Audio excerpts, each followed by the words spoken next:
Hello and welcome everyone, मेरा नाम आशीष कपलेश। कैसे हैं आप सब लोग? बढ़िया हैं, जोश में। तो जी हम बात कर रहे थे रोटेशनल मोशन की, और इससे पहले वाले वीडियो में मैं इसका वन शॉट रिवीजन बना चुका हूं।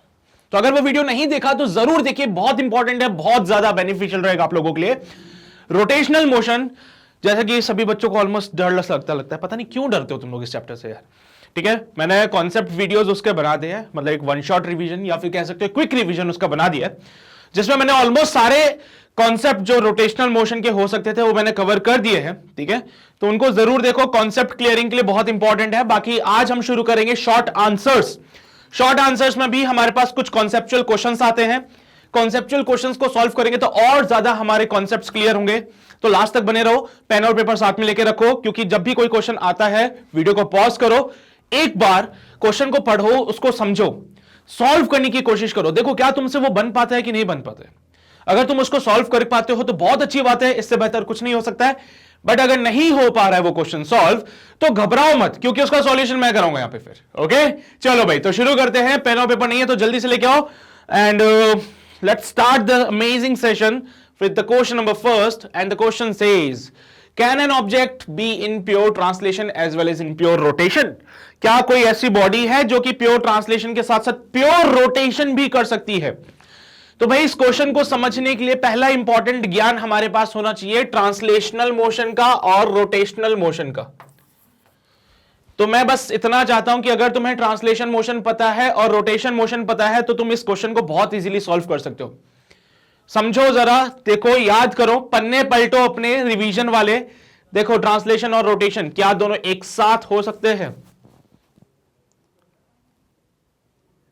चलो भाई, देखो भाई, होता क्या है, कोई ऑब्जेक्ट अगर प्योर ट्रांसलेशन में है, वो प्योर ट्रांसलेशन कहना चाहता है। प्योर ट्रांसलेशन क्या है कि सर, अगर मैंने कोई बॉडी कंसीडर कर ली, लेट अस से कोई सी भी बॉडी कंसीडर कर लीजिए आप लोग, इस बॉडी के अंदर मैंने दो पार्टिकल्स कंसीडर करे, ये हमारा पार्टिकल नंबर 1 है, ये पार्टिकल नंबर 2 है, और अगर बॉडी का मोशन कुछ इस प्रकार से हो, बॉडी का मोशन कुछ इस टाइप से हो कि दोनों पार्टिकल जो चलेंगे वो एक दूसरे के पैरेलल चलेंगे।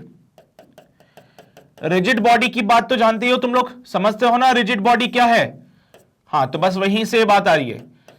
तो अगर किसी बॉडी का मोशन कुछ इस प्रकार हो जाए कि उसका हर एक पार्टिकल सेम स्पीड से चल रहा है, और दो पार्टिकल्स का अगर आप पाथ देखोगे तो एक दूसरे के पैरेलल है, such kind of motion is translation motion. क्या बोलोगे? एक ऐसा टाइप ऑफ मोशन है जिसमें कोई भी बॉडी कुछ इस प्रकार का मोशन करेगी जिसमें कि उसका हर एक पार्टिकल इक्वल डिस्टेंस कवर कर रहा है। हर एक पार्टिकल इक्वल डिस्टेंस कवर कर रहा है, जितना डिस्टेंस नीचे वाले पार्टिकल ने कवर किया है उतना डिस्टेंस ऊपर वाले पार्टिकल ने भी कवर किया। कोई और पार्टिकल ले लो, तुम्हें कोई और पार्टिकल भी लेना है? हाँ सर, हमें एक और पार्टिकल चाहिए। लो भाई, इस पार्टिकल को देख लो, इसने भी क्या किया? इक्वल डिस्टेंस कवर करी। तो एक ऐसा मोशन जिसमें हर एक पार्टिकल इक्वल डिस्टेंस कवर करता है इन इक्वल टाइम इंटरवल। ठीक है, और अगर आप इनके पाथ को देखोगे तो आपको पैरेलल पाथ दिख रहा होगा, तो such kind of motion is translation. ये हमारा प्योर ट्रांसलेशन मोशन हो गया, प्योर ट्रांसलेशन मोशन।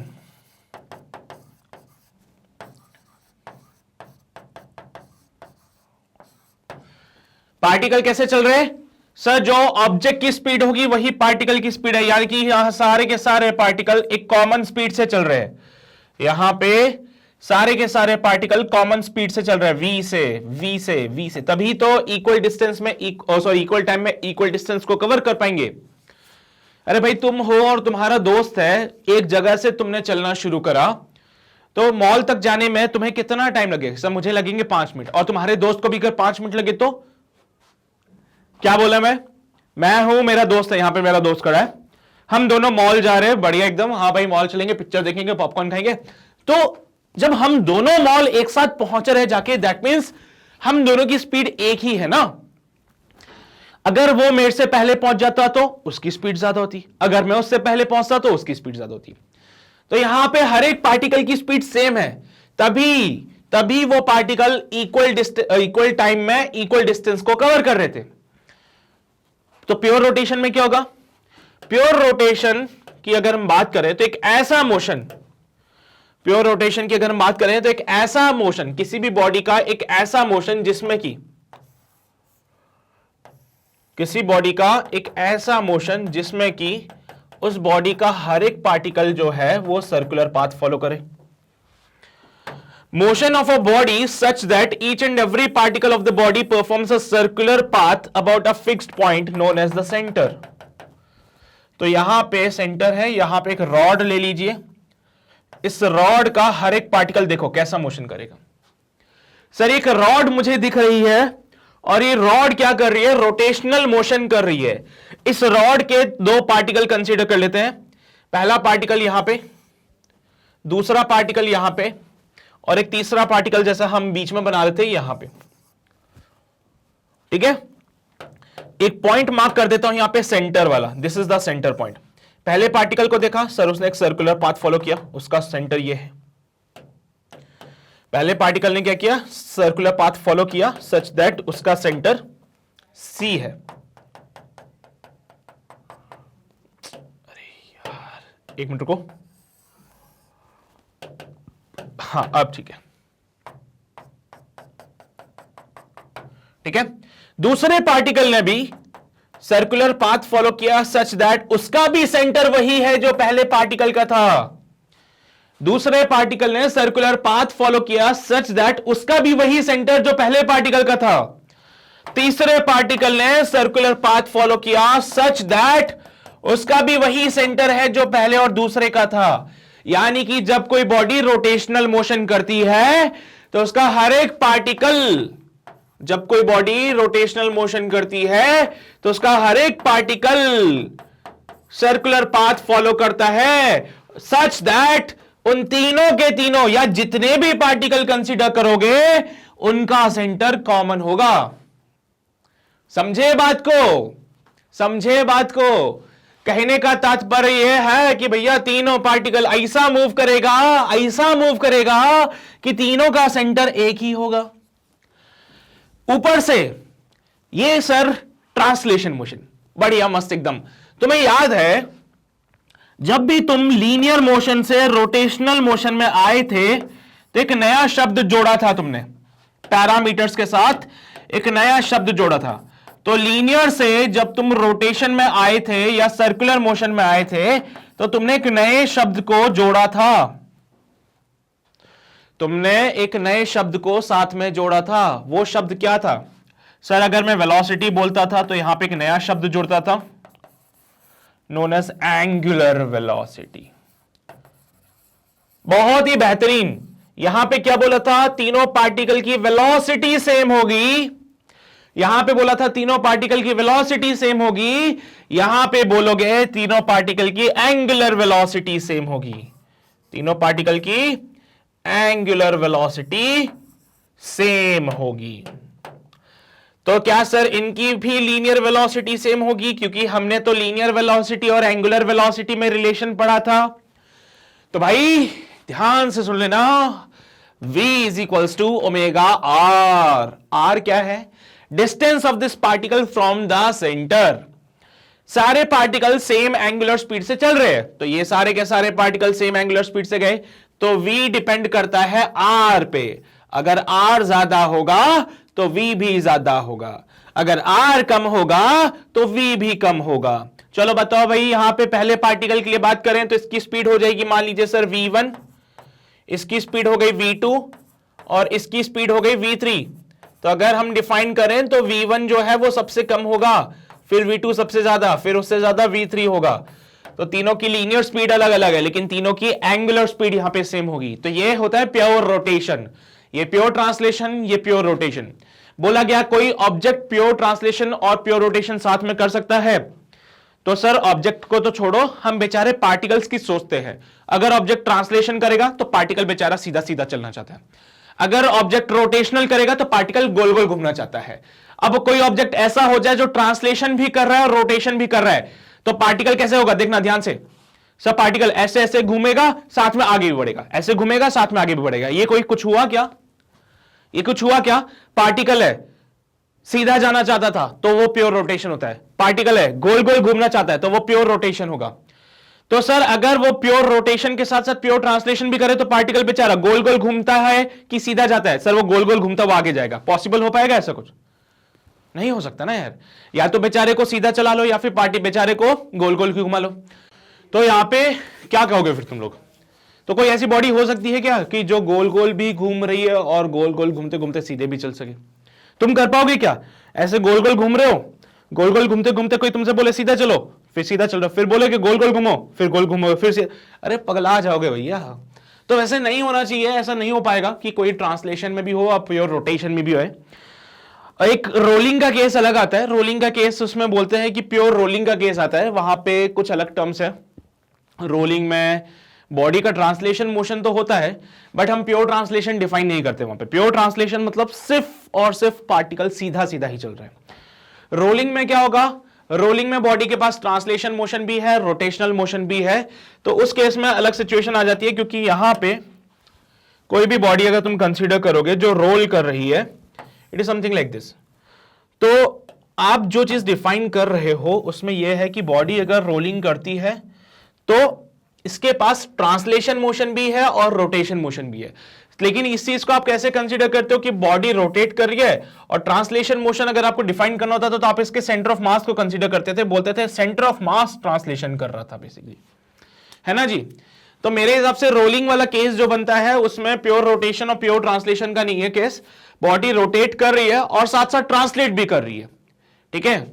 सिर्फ एक और कंडीशन लगाते हैं कि ये जो पॉइंट ऑफ कांटेक्ट होता है ये इसका और ग्राउंड का रिलेटिव मोशन नहीं होता चाहिए, है ना। साथ में कंडीशन और भी तो लगाते हैं। प्योर रोलिंग जब आप डिफाइन करते हो तो क्या बोलते हो प्योर रोलिंग के लिए? सब प्योर रोलिंग के लिए कंडीशंस है बहुत ज्यादा। कंडीशंस क्या होती है कि ग्राउंड के रेस्पेक्ट में ये जो पार्टिकल ग्राउंड से टच करता है, जो पार्टिकल ग्राउंड से टच करता है उसका ग्राउंड के रेस्पेक्ट में कोई रिलेटिव मोशन नहीं होना चाहिए। ऐसी चीजें डिफाइन करनी पड़ती है। तुम्हें भी पता है ना प्योर रोलिंग का केस। तो बस यही समझाने की कोशिश कर रहा था मैं तुम लोगों को, ठीक है। तो इसको एक काम करो, यहां से नोट कर लो ये सारी बातें, फिर हम आगे बढ़ते हैं। नोट करो जल्दी से, कर लिया नोट? तो क्या बोलोगे? नहीं हो सकता ना, नहीं हो सकता ना? हाँ तो मना कर देना भाई, नहीं हो सकता है, चीज पॉसिबल। प्योर ट्रांसलेशन समझा दिया, प्योर रोटेशन समझा दिया, और इवन मैंने तुम्हें प्योर रोलिंग का भी कॉन्सेप्ट बताया। प्योर रोलिंग में क्या होता है, ये जो पॉइंट ऑफ कांटेक्ट होता है यहां पे कोई रिलेटिव मोशन नहीं होना चाहिए। तो नहीं होगा अगर कोई रिलेटिव मोशन तो फिर कैसे चल सकता है? क्योंकि अगर यहां पे रिलेटिव मोशन हो गया तो फिर तो स्लिपिंग हो जाएगी, है ना, ये फिसल जाएगा। फिसलेगा तो फिर कैसे मूव कर पाएगा? तो ये प्योर रोलिंग के लिए भी कुछ कंडीशंस होती है। सिर्फ ट्रांसलेशन जो आप डिफाइन करते हो वो सिर्फ सेंटर ऑफ मास को डिफाइन करते हो। सिर्फ एक ही पॉइंट है जो कि सेंटर ऑफ मास है, जो कि ट्रांसलेट करता है, बाकी दूसरे पार्टिकल नहीं करते प्योर रोलिंग में, पता है ना तुम्हें। तो प्योर रोलिंग में बाकी के पार्टिकल्स ट्रांसलेशन नहीं करते, सिर्फ एक सेंटर ऑफ मास ट्रांसलेट करता है। तो ये तीनों टाइप के मोशंस फिर से डिफाइन कर दिए। बाकी हमारा आंसर यहीं पे खत्म हो जाएगा। बोल देना नहीं हो पाएगा, ऐसा कुछ भी नहीं होता भाई, ठीक है। चलो तो आगे बढ़ते हैं, अब अगले सवाल पे आएंगे। अगला सवाल हमारा क्या बोलता है, एक सिंपल पेंडुलम है, is a point mass suspended bye a light thread. पहले तो डेफिनेशन दे दी। एक सिंपल पेंडुलम क्या होता है? एक पॉइंट मास होता है जो कि सस्पेंडेड होता है by a light thread from a fixed axis. The particle is displaced towards one side and then release. अब इस पार्टिकल को क्या किया आपने? एक तरफ डिस्प्लेस किया और छोड़ दिया। वो छोटे छोटे ऑसिलेशंस करता है। तुम्हें तो पता है पेंडुलम की कंडीशन क्या होती है कि किसी भी पेंडुलम में अगर आप बात कर रहे हो सो क्या होता है, ये पेंडुलम होता है, इसको यहां पे लाके छोड़ा तो ये डिस्प्लेट करेगा, यहां पे, यहां से आएगा, ऑसिलेशन करेगा, छोटे छोटे ऑसिलेशन करता है वो। यहां पे आएगा फिर वापस आएगा, यहां पे आएगा फिर वापस जाएगा, यहां पे आएगा फिर। चलिए भाई, it makes smaller shape. Is the motion of such a simple pendulum a pure rotation? If yes, then where is the axis of rotation? क्या ये जो पेंडुलम का मोशन है क्या वो प्योर रोटेशन का केस हो सकता है? अगर हो सकता है तो you have to tell me the axis of rotation. चलो, जस्ट अभी मैंने तुम्हें प्योर रोटेशन की परिभाषा दी है। प्योर रोटेशन में क्या होता है, हर एक पार्टिकल जो होगा वो क्या करेगा? सर्कुलर पाथ फॉलो करेगा। और एक पेंडुलम क्या है? It is nothing but a point mass, this is the point mass which is suspended bye a light string, मतलब इसका कोई मास नहीं है, ठीक है। ये जो रस्सी है इसका कोई मास नहीं है, ये एक पॉइंट मास है। तो चलो भाई दिमाग लगाओ, क्या बोलते हो तुम लोग? चलिए, सो यार यहां पे अगर हम बात करें किसी भी सिंपल पेंडुलम की तो ये है एक सिंपल पेंडुलम। अगर इस सिंपल पेंडुलम को थोड़ा सा बड़ा बना लूं तो इसके पॉइंट मास को मैं थोड़ा बड़ा बना लेता हूं सो दैट उसके पार्टिकल्स को डिफाइन कर पाऊंगा मैं। इसके पॉइंट मास को जो है वो मैं थोड़ा बड़ा बना लेता हूं सो दैट पार्टिकल्स को मैं डिफाइन कर पाऊं। तो इसके अंदर भी मैं क्या करूंगा, कुछ पार्टिकल्स को कंसीडर कर लूंगा। जैसे एक पार्टिकल ये हो गया, एक पार्टिकल ये हो गया। इस पार्टिकल को देखा तो ये ऐसे जा रहा है सर, इस वाले पार्टिकल को देखा तो ये ऐसे जा रहा है। तो बेसिकली अगर ये पूरा पेंडुलम प्योर रोटेशन कर रहा है तो इसके हर एक पार्टिकल क्या करेंगे, सर्कुलर पाथ में मूव करेंगे। इसका पाथ थोड़ा और बढ़ा के देखो, इसका पाथ थोड़ा और बढ़ा के देखो, कहां तक इसको सेंटर आपको दिख सकता है। इसका सेंटर कहां पे आपको दिखेगा,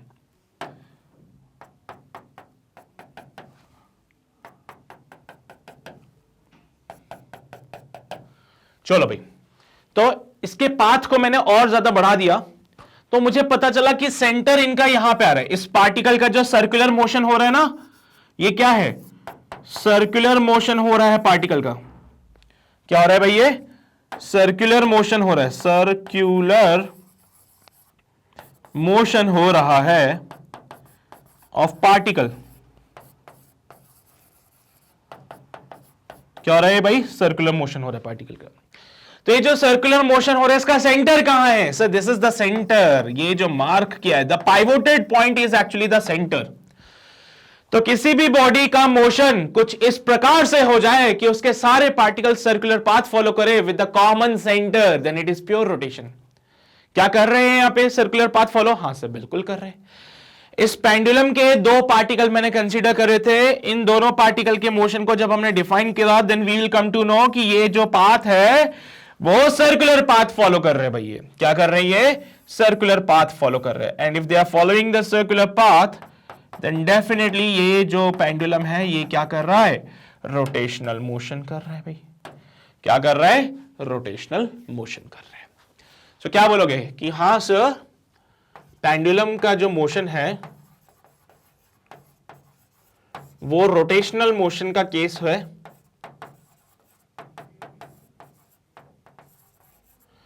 ठीक है, रोटेशनल मोशन का है। और अगर ऐसी बात है तो एक्सिस ऑफ रोटेशन क्या होता है, एक्सिस ऑफ रोटेशन क्या होता है, डेफिनेशन पता है।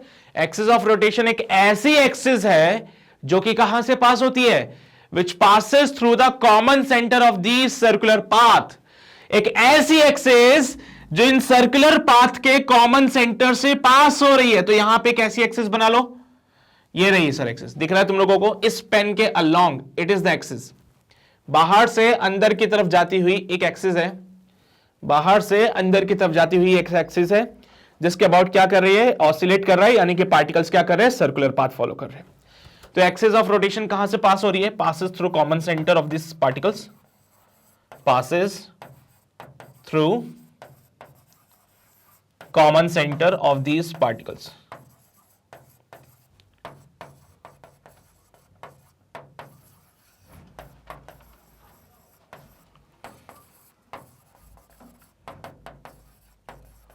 समझते हैं ना आप लोग सभी बातें। ये क्या है, एक्सिस ऑफ रोटेशन है, पास करता है through the common centre of this particles. This is the final answer which we have. So क्या कहोगे भाई, हाँ बिल्कुल सर ये एक रोटेशनल मोशन ही है। रोटेशनल मोशन का एक छोटू सा पार्ट है बस। रोटेशनल मोशन तो कब होगा, जब वो पूरा घूम जाएगा सर। रोटेशनल मोशन कब होगा, जब ये पेंडुलम पूरा घूम जाएगा। पेंडुलम अगर पूरा घूमता है तो it is a case of a rotational motion. अगर पेंडुलम पूरा घूम रहा है तो उसका एक छोटा सा पार्ट है ये, तो ये भी एक रोटेशनल मोशन ही है। रोटेशनल मोशन की अगर आप परिभाषा बोलोगे तो एक ऐसा मोशन जिसमें कि बॉडी के सारे पार्टिकल्स सर्कुलर पाथ फॉलो करते हैं in such a way that they have the common centre. कुछ इस प्रकार से सर्कुलर पाथ फॉलो करेंगे कि इन सब सर्कुलर पाथ का एक सेंटर होगा साहिब। क्या होगा, सिर्फ एक सेंटर होगा। तो इसका सेंटर ये, इसका भी सेंटर ये। तो हाँ भाई ये रोटेशनल मोशन है, पेंडुलम जो करता है वो रोटेशनल मोशन है। एक्सिस ऑफ रोटेशन क्या होती है, एक ऐसी एक्सिस जो इस कॉमन सेंटर से पास हो रही है। एक्सिस ऑफ रोटेशन क्या है, एक ऐसी एक्सिस जो कि इस कॉमन सेंटर से पास हो रही है। यहां पे देखो ये बाहर से एक एक्सिस आ रही है जो अंदर जा रही है सर, बाहर से एक एक्सिस आ रही है जो अंदर की तरफ जा रही है। This is the axis of rotation for this pendulum. समझते हो ना बात को, this is the final answer. Note कर लो, यस इसका आंसर बोलते हैं ना, यस यस बोल के इसका जो स्टेटमेंट है वो ये रहे पार्ट। नोट कर लो भाई जल्दी से, फिर आगे बढ़ेंगे अगले सवाल पे।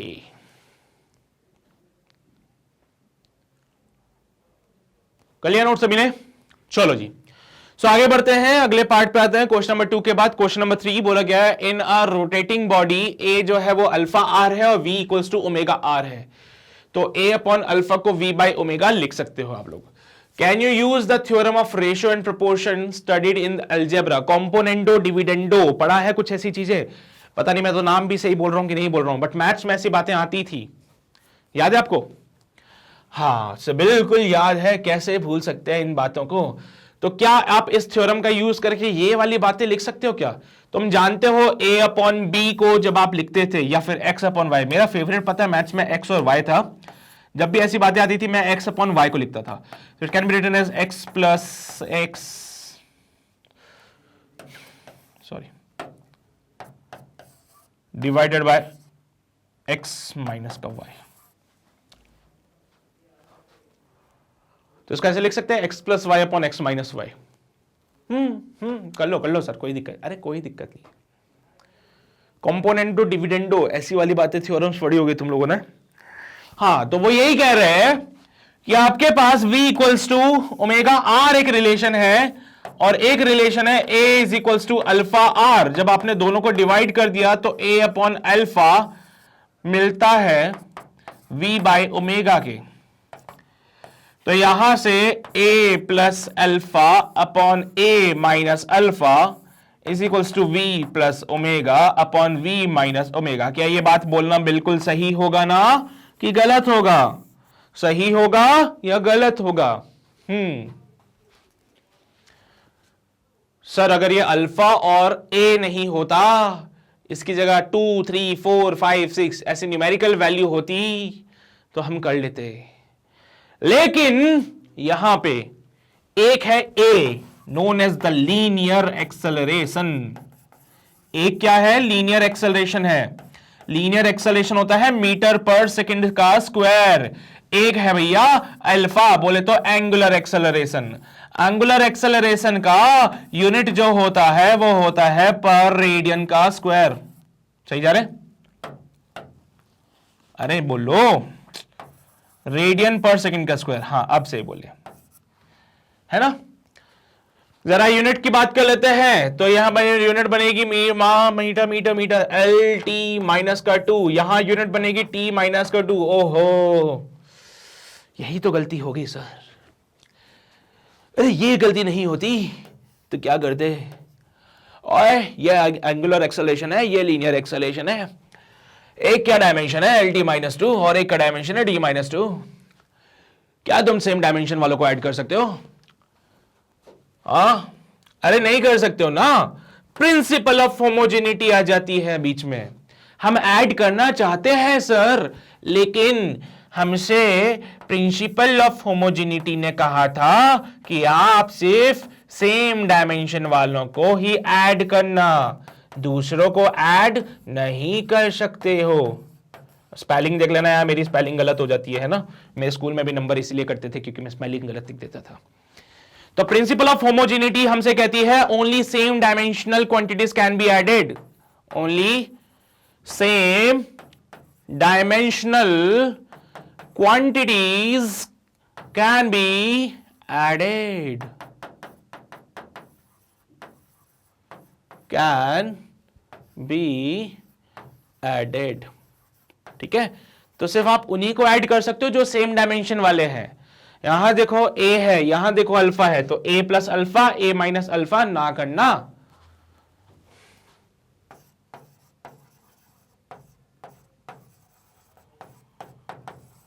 चलो भाई साहब, तो ये बात तो समझ आ गई। क्या सर ये v और ओमेगा के लिए भी लागू करता है? बिल्कुल करता है। v का डायमेंशन बोलो तो v का डायमेंशन है एल टी माइनस का 1, ओमेगा का डायमेंशन बोलो तो t माइनस का 1। दोनों का डायमेंशन अलग अलग है, और दोनों का डायमेंशन अगर अलग अलग होगा तो उनको ना तो हम ऐड कर सकते हैं ना तो सबट्रैक्ट कर सकते हैं। ये बात हमसे बोली थी क्लास 11th के chapter number 1 units and measurement में आने वाले प्रिंसिपल ऑफ होमोजेनिटी ने। बस हाँ, इसमें कोई रोटेशन नहीं लगा है ना, इसमें लगा है पुराने जमाने का कॉन्सेप्ट जो हम अपने बचपन में पढ़ के आए थे, है ना। तो तुम्हारे बचपन में तुमने ये सब बातें पढ़ी थी, तो छाप लो जल्दी से, फिर आगे बढ़ेंगे, अगले सवाल पे आएंगे।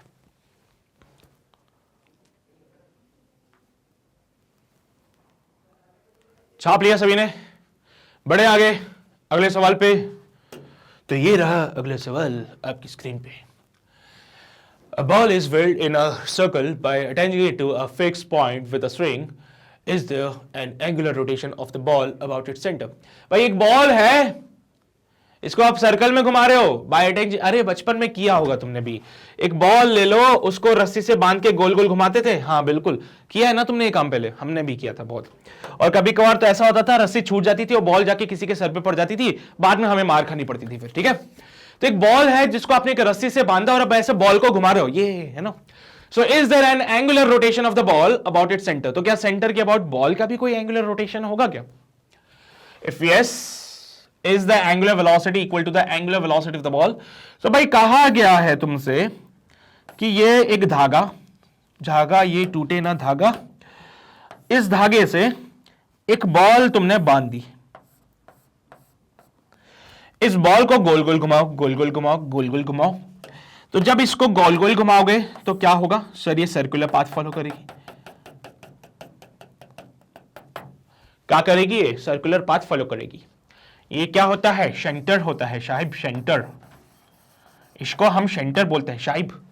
तो सेंटर है, सेंटर से बॉल को लगा के तुम इसको गोल गोल घुमाओगे तो क्या होगा?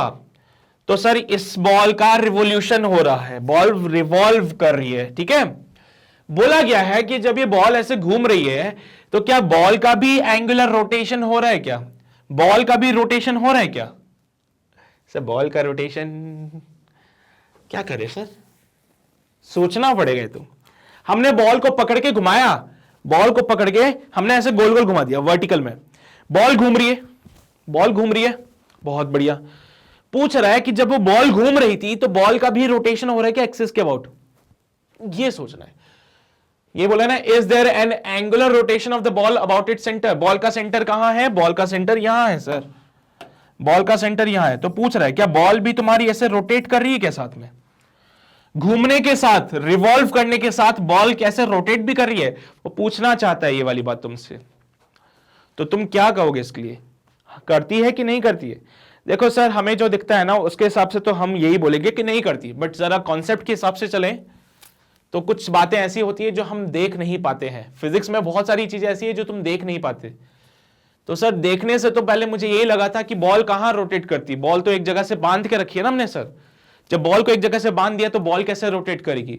लेकिन जरा फिजिक्स में घुसो, फिजिक्स का चश्मा जो तुमने लगाया है उसको लगा के इधर आओ। देखो जब बॉल घूमते घूमते यहां पे आ जाती है तो ये इसका पाइवोटेड पॉइंट है, फिक्स्ड पॉइंट है ना।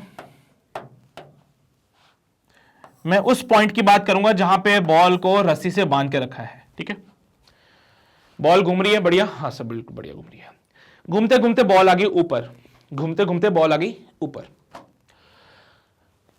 ग्रेविटी अभी भाड़ में गया सब, है ना। ग्रेविटी वगैरह से कोई मतलब नहीं अपने को। बॉल जब ऊपर आती है तो तुमने देखा होगा कि जब ये जो फिक्स्ड पॉइंट था जिससे बांधा हुआ था, पाइवोटेड पॉइंट भी कर सकते हो, ये पाइवोटेड पॉइंट नीचे की तरफ, ऊपर की तरफ फेस कर रहा था, है ना। कहां फेस कर रहा था? ऊपर की तरफ। ये पाइवोटेड पॉइंट कहां फेस कर रहा था? ऊपर की तरफ। घूमते घूमते घूमते घूमते यहां पे आ गए, पाइवोटेड पॉइंट अब कहां फेस कर रहा है? नीचे की तरफ। क्या बात है, मतलब वो जगह जहां से बॉल रस्सी से जुड़ी हुई थी वो घूम गई। अगर वो नहीं घूमती तो क्या होता? अगर बॉल का रोटेशन नहीं होता तो क्या होता? जरा गौर फरमाइएगा। देखो सर बॉल भी घूम रही है, साथ में बॉल भी घूम रही है। एक बार बॉल का घूमना देखते हैं, ये सब भूल जाओ सारी बातें। बॉल अगर घूमती तो ये फिक्स पॉइंट कहां जाता? नीचे आ जाता। बॉल अगर घूमती तो ये फिक्स पॉइंट कहां जाता? नीचे आ जाता सर। बॉल अगर रोटेट करती सेंटर के अबाउट, पूरा सब कुछ भूल जाओ, ये सब भूल जाओ, सिर्फ बॉल को देखो। बॉल अगर रोटेट करती सेंटर के अबाउट तो ये फिक्स पॉइंट कहां जाता? नीचे आ जाता। आया क्या नीचे? आया ना सर, आया ना सर, नीचे आया।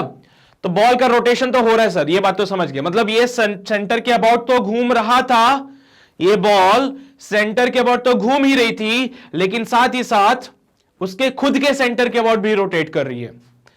तो एक तो हो गया हमारा ये वाला पॉइंट P, और एक हो गया हमारा ये वाला पॉइंट जिसको नाम दिया मैंने Q। तो बॉल जो है P के अबाउट तो गोल गोल घूम ही रही है, P के अबाउट तो गोल घूम रही है, लेकिन साथ में Q के अबाउट भी रोटेट कर रही है। तभी तो ऐसा हुआ कि जो फिक्स पॉइंट ऊपर की तरफ था वो फिक्स पॉइंट नीचे की तरफ आ गया।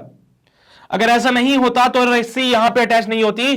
तुम जो ये रस्सी बनाते हो ना, ये बिल्कुल अगर ऐसा बॉल का रोटेशन नहीं होता ना, तो तुम पता है रस्सी कहां बनाते, ऐसे बनाते हैं रस्सी को, यहां पे पाइवोट करते उसको जाके।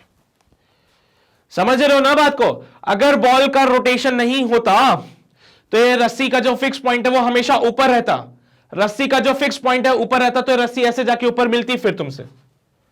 समझ ना, बॉल के ऊपर जाके मिलती है रस्सी फिर, पर ऐसा तो नहीं हो ना, ऐसे जाके तो नहीं मिली ना रस्सी, यहां पे रस्सी तो नीचे मिल गई थी जाके। तो ऐसा कैसे हो गया कि पहले तो फिक्स पॉइंट हमारा सेंटर के ऊपर की तरफ फेस कर रहा था, फिर फिक्स पॉइंट हमारा नीचे की तरफ फेस करने लग गया। ऐसा कैसे हो गया? तो ऐसा इसलिए हुआ क्योंकि बॉल का भी रोटेशन यहां पे कंसीडर किया जाता है भाई। तो यहां पे बॉल का रोटेशन भी कंसीडर किया जाता है। समझे बात को बबुआ? तो मैंने बोला ना, कुछ चीज ऐसी है जो हमें दिखती नहीं है पर होती जरूर है।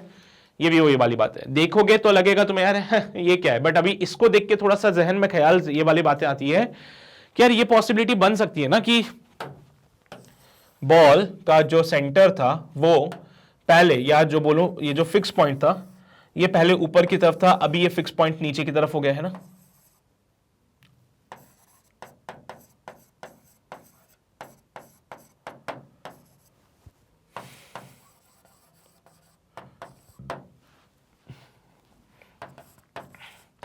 तो बॉल सेंटर यानी P के अबाउट तो गोल गोल घूम रही है, लेकिन Q के अबाउट रोटेट भी कर रही है। तो yes, there is an angular rotation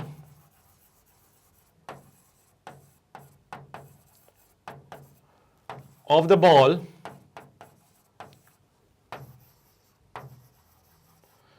about its center। तो जी बिल्कुल यहां पे एक एंगुलर रोटेशन होगा बॉल का अबाउट इट्स सेंटर। मैं एक बार क्यू लिख देता हूं यहां पे सो दैट आपको पता चल सके सेंटर कौन से वाले की बात हो रही है। एक सेंटर है P, एक सेंटर है Q। मैं कौन से की बात कर रहा हूं? मैं Q की बात कर रहा हूं। Q के अबाउट बॉल रोटेट भी कर रही है, Q के अबाउट बॉल जो है वो रोटेट भी कर रही है, गोल गोल भी घूम रही है, रोटेट भी कर रही है, गोल गोल भी घूम रही है, रोटेट भी कर रही है। समझ रहे हो बात को? अगला सवाल पूछता है कि अगर रोटेट कर रही है तो क्या इनकी एंगुलर वेलोसिटी सेम होगी? बॉल का सेंटर P के अबाउट घूमना और Q के अबाउट रोटेशन करना, तो क्या दोनों की एंगुलर वेलोसिटी सेम होगी? सो अगर मैं कंसीडर करूं अबाउट P, अगर मैं कंसीडरेशन करता हूं तो P के अबाउट देखना। मान लो किसी टाइम T में, इन एनी टाइम T, बॉल ने जो एंगल कवर किया है वो कितना है, यहां पे देख सकते हो आप लोग, पाई। कितना एंगल कवर किया उसने? पाई। तो एंगुलर डिस्प्लेसमेंट कितना हो गया? Pi radian. In any time T, in any time T, जो एंगुलर डिस्प्लेसमेंट कवर किया वो है पाई। और तुम तो जानते हो theta is equals to omega into t होता है। कहां से आया सर ये रिलेशन? और ये रिलेशन आया v इक्वल्स टू, सॉरी, और ये रिलेशन आया distance equals to speed into time से। यहां पे डिस्टेंस होता था, यहां पे एंगुलर डिस्प्लेसमेंट, यहां पे लीनियर वेलोसिटी, यहां पे एंगुलर वेलोसिटी, और टाइम को तो कोई फर्क ही नहीं पड़ता है कि वो लीनियर में है या एंगुलर में है। तो यहां से pi equals to omega t, so omega बन जाता है पाई बाई टी। और क्या तुम लोगों को समझ आ रहा है? चलो भाई, सो अबाउट पॉइंट P हो गया। अब हम बात कर लेते हैं अबाउट Q के। सो अबाउट Q, बॉल का खुद का रोटेशन हो रहा था। अबाउट Q, बॉल का खुद का रोटेशन हो रहा था। बॉल जो है ये पॉइंट A से B पे आ चुकी है भाई। समझे बबुआ? क्या बोले? बॉल रोटेट कर रही है, तो जब ये जो फिक्स पॉइंट है वो A से B पे पहुंच गया है, देखो तो जरा ये B वाला पॉइंट, ये वाला A वाला पॉइंट, तो जो फिक्स पॉइंट था वो ए से बी पे चला गया, कितना एंगल कवर करे है, कितना एंगल कवर करे सर, वही फिर से पाई 180 डिग्री का, कितना एंगल कवर करे हैं ए से बी तक जाने में सर, वही 180 डिग्री का। तो अबाउट क्यू अगर मैं रोटेशन की बात करूं, अबाउट क्यू अगर मैं रोटेशन की बात करता तो in the same time T, same time T, भाई कितना टाइम लगा इसको ए से बी तक आने में, जितने टाइम में बॉल हमारी नीचे से ऊपर पहुंच गई उतने टाइम में फिक्स पॉइंट हमारा ए से लेके बी तक चला गया। नीचे से ऊपर तक जाने में टाइम कितना लगा था, टी, तो उसी टी टाइम में बॉल का भी रोटेशन हुआ, ए से लेके बी तक जाने में कितना एंगल कवर करे हो, theta is equals to pi, time same लगा था, हाँ सर, तो theta equals to omega dash into t, so omega dash भी कितना आ रहा है, पाई बाई टी आ रहा है सर। मैंने वहां पे 2 लिख दिया क्या, ओहो मैंने यहां पे 2 लिख दिया था, कोई बात नहीं, मुझे माफ करना ओ मेरे बच्चों, फिर से मैंने 2 लिख दिया, क्या कर रहा हूं मैं, लो भाई, लो भाई।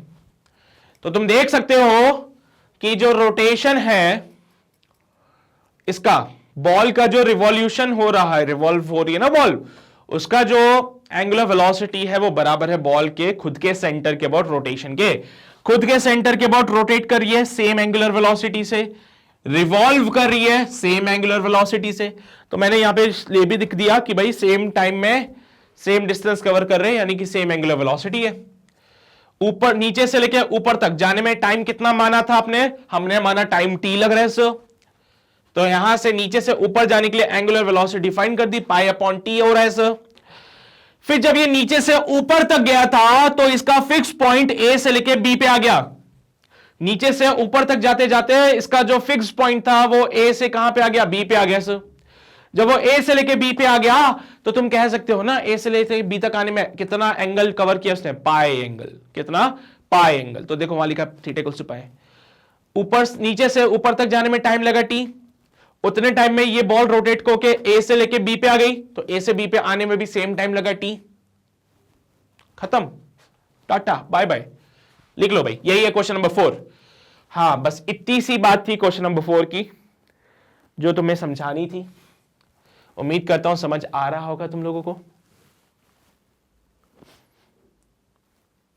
हो गया, बढ़े आगे, चलो भाई। सो क्वेश्चन नंबर 4 के बाद आगे बढ़ते हैं, क्वेश्चन नंबर 5 पे आते हैं। बोला गया है the moon rotates about the earth in such a way that only one hemisphere of the moon faces the earth. Same concept जो भी पिछले क्वेश्चन में लगाया ना, डिट्टो छाप दो। तो भाई बोला गया है चंदा मामा दूर के जो हमें जब गोल गोल घूमते हैं हमारी अर्थ के चारों तरफ, तो वो कुछ इस प्रकार से घूमेंगे कि उनका सिर्फ एक हेमिस्फीयर अर्थ को फेस करता है, सिर्फ एक पार्ट अर्थ को फेस करेगा। इसको समझना है ना, तो इसको रस्सी से जोड़ दो, अर्थ को और मून को रस्सी से जोड़ दिया। अब जो काम मैं तुम्हें पहले पिछले क्वेश्चन में फिक्स पॉइंट का बोल रहा था, आज भी वही फिक्स पॉइंट का काम है। देखो सर ये रहा फिक्स पॉइंट, ये यहां पे आ गया सर, फिर वो नीचे आ गया सर, फिर देखो ये लेफ्ट की साइड आ गया, है ना।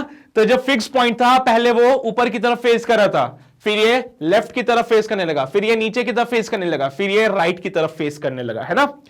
तो इसको भी अगर आप कंसीडर करोगे तो पिछले क्वेश्चन की तरह है। Can we ever see the other face of the moon from the earth? क्या अर्थ से आप मून का दूसरा फेस देख सकते हो कभी?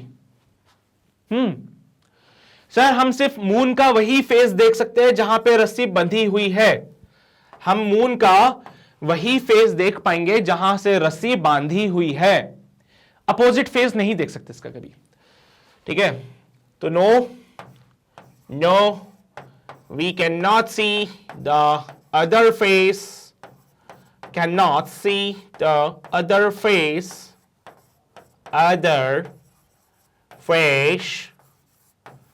Of the moon. तो सर कहां से देखेंगे फिर हम?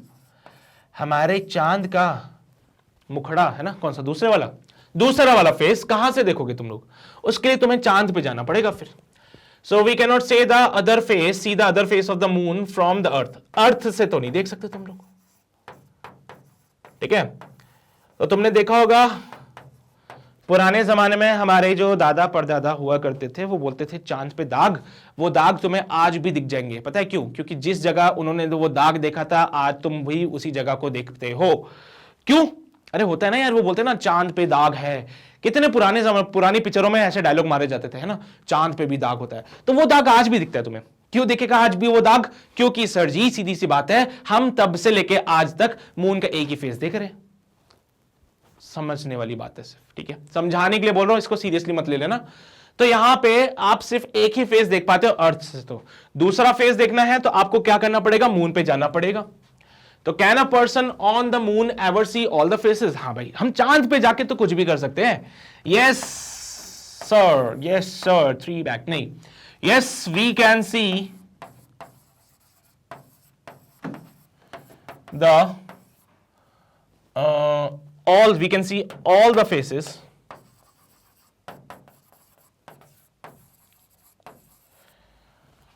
of the earth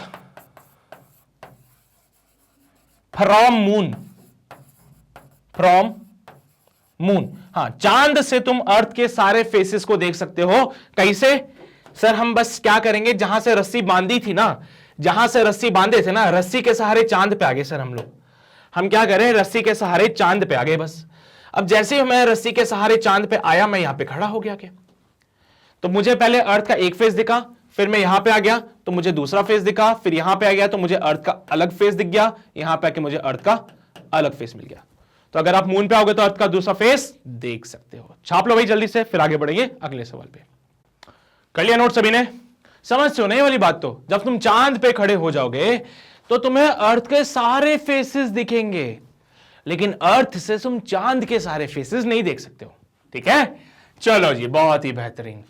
तो ये थी कहानी हमारे क्वेश्चन नंबर 5 की। आगे बढ़ते हैं, क्वेश्चन नंबर 6 पे आएंगे। क्वेश्चन 6 हमसे क्या बोलता है, आओ देखते हैं। The question 6 says the torque of the weight of any body about any vertical axis is 0. भाई किसी भी वेट की वजह से किसी बॉडी का जो टॉर्क होता है वो एक वर्टिकल एक्सिस से 0 होता है। तो क्या ये हमेशा ट्रू होगा? बोलो जी, बोलो जी, सोचो सोचो सोचो।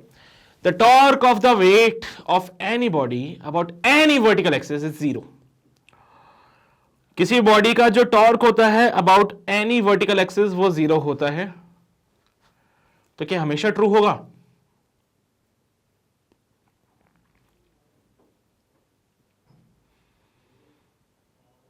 चलो जी, बताओ बताओ भाई, क्या बोलते हो तुम लोग? सर ये कोई एक्सिस है, वर्टिकल एक्सिस है? हाँ वर्टिकल एक्सिस है। किसी बॉडी का torque about this vertical axis, किसी बॉडी का torque about this vertical axis because of its weight वो 0 होगा। तो क्या करें क्या करें क्या करें? एक आर्बिटरी बॉडी बना लेते हैं, ठीक है। तो आर्बिटरी बॉडी का ये कोई वर्टिकल एक्सिस हो जाएगा जिसके अबाउट ये रोटेट कर रही है। ये इसका वेट यहां पे आ जाएगा, mg will act like this. तो इस mg के कारण क्या कोई रोटेशनल मोशन हो पाएगा क्या? सर ये बॉडी रोटेट करना चाहती थी ऐसे, है ना, लेकिन आपने फोर्स लगा दिया ऐसे। कैसे करेगी सर ये रोटेट, है ना, कैसे कर सकती है सर वो रोटेट? आपने जो फोर्स लगा दिया वो एक्सिस के पैरेलल लगा दिया। आपने जो फोर्स लगाया है वो एक्सिस के पैरेलल लगा दिया। हमें फोर्स कैसे लगाना था? सर हमें फोर्स जो लगाना है वो उस प्लेन के अलोंग लगाना है जो कि एक्सिस के परपेंडिकुलर हो। क्या आपको जो फोर्स लगाना है वो ऐसा होना चाहिए कि जो एक्सिस के परपेंडिकुलर वाला प्लेन है उसमें उस फोर्स का कोई कंपोनेंट हो। जैसे कि एक्सिस का कोई प्लेन, ये एक्सिस है वायर वाली, ठीक है, या चलो इसको छोड़ो, एक्सिस दूसरी ले लेते हैं, थोड़ा अच्छा सा दिखे हमें, बढ़िया। ये है हमारा एक्सिस,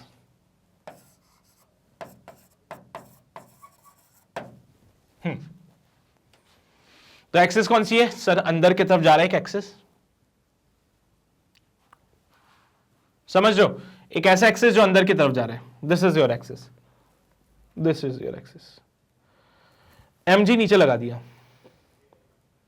सर mg का लाइन ऑफ एक्शन अगर देखा जाए तो ये तो इधर जा रहा है, बट हम इसको नहीं कंसीडर कर सकते, हमें तो वर्टिकल एक्सेस ही कंसीडर करना होगा, है ना। हम इसको नहीं कंसीडर कर सकते यार, हमें तो वर्टिकल एक्सेस ही चाहिए।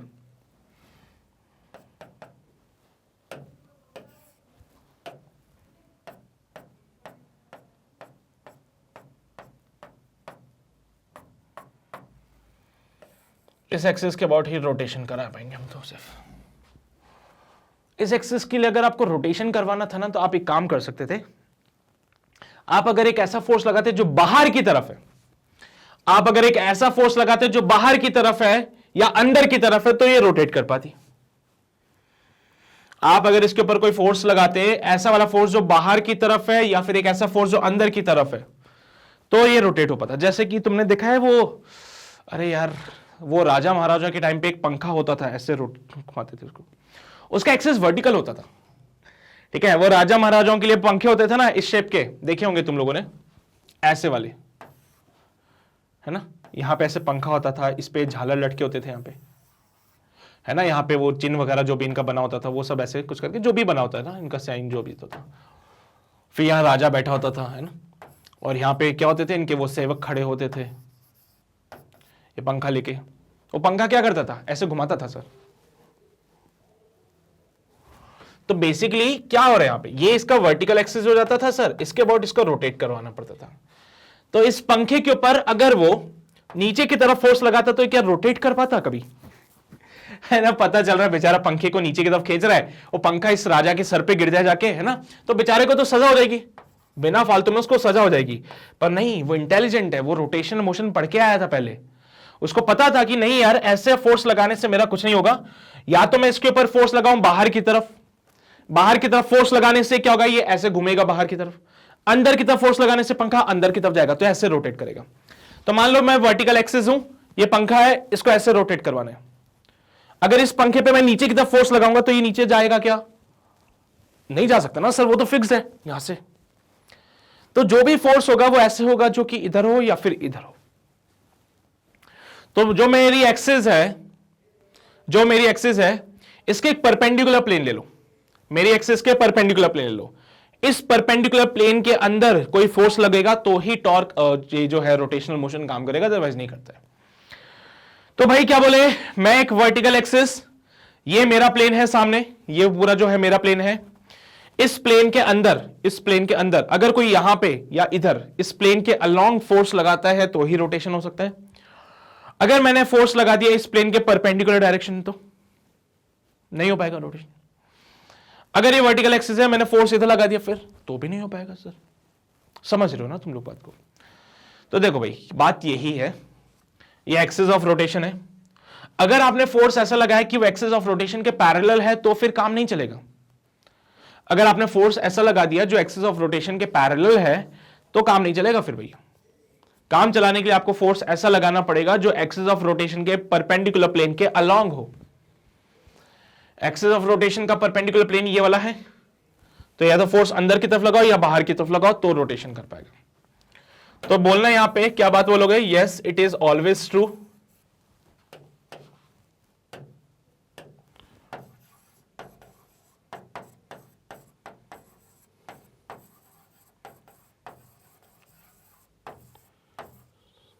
करेक्ट है ना।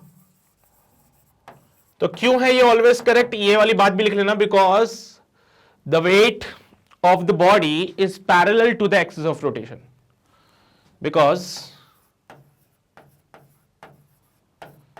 the weight of the body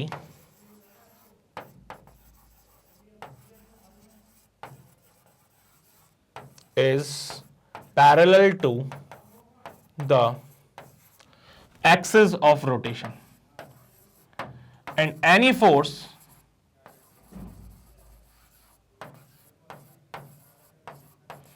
parallel to axis of rotation, कोई ऐसा फोर्स अगर जो एक्सिस ऑफ रोटेशन के पैरेलल है तो वो क्या करेगा, वो रोटेशनल मोशन नहीं प्रोवाइड कर सकते, कैन नॉट प्रोवाइड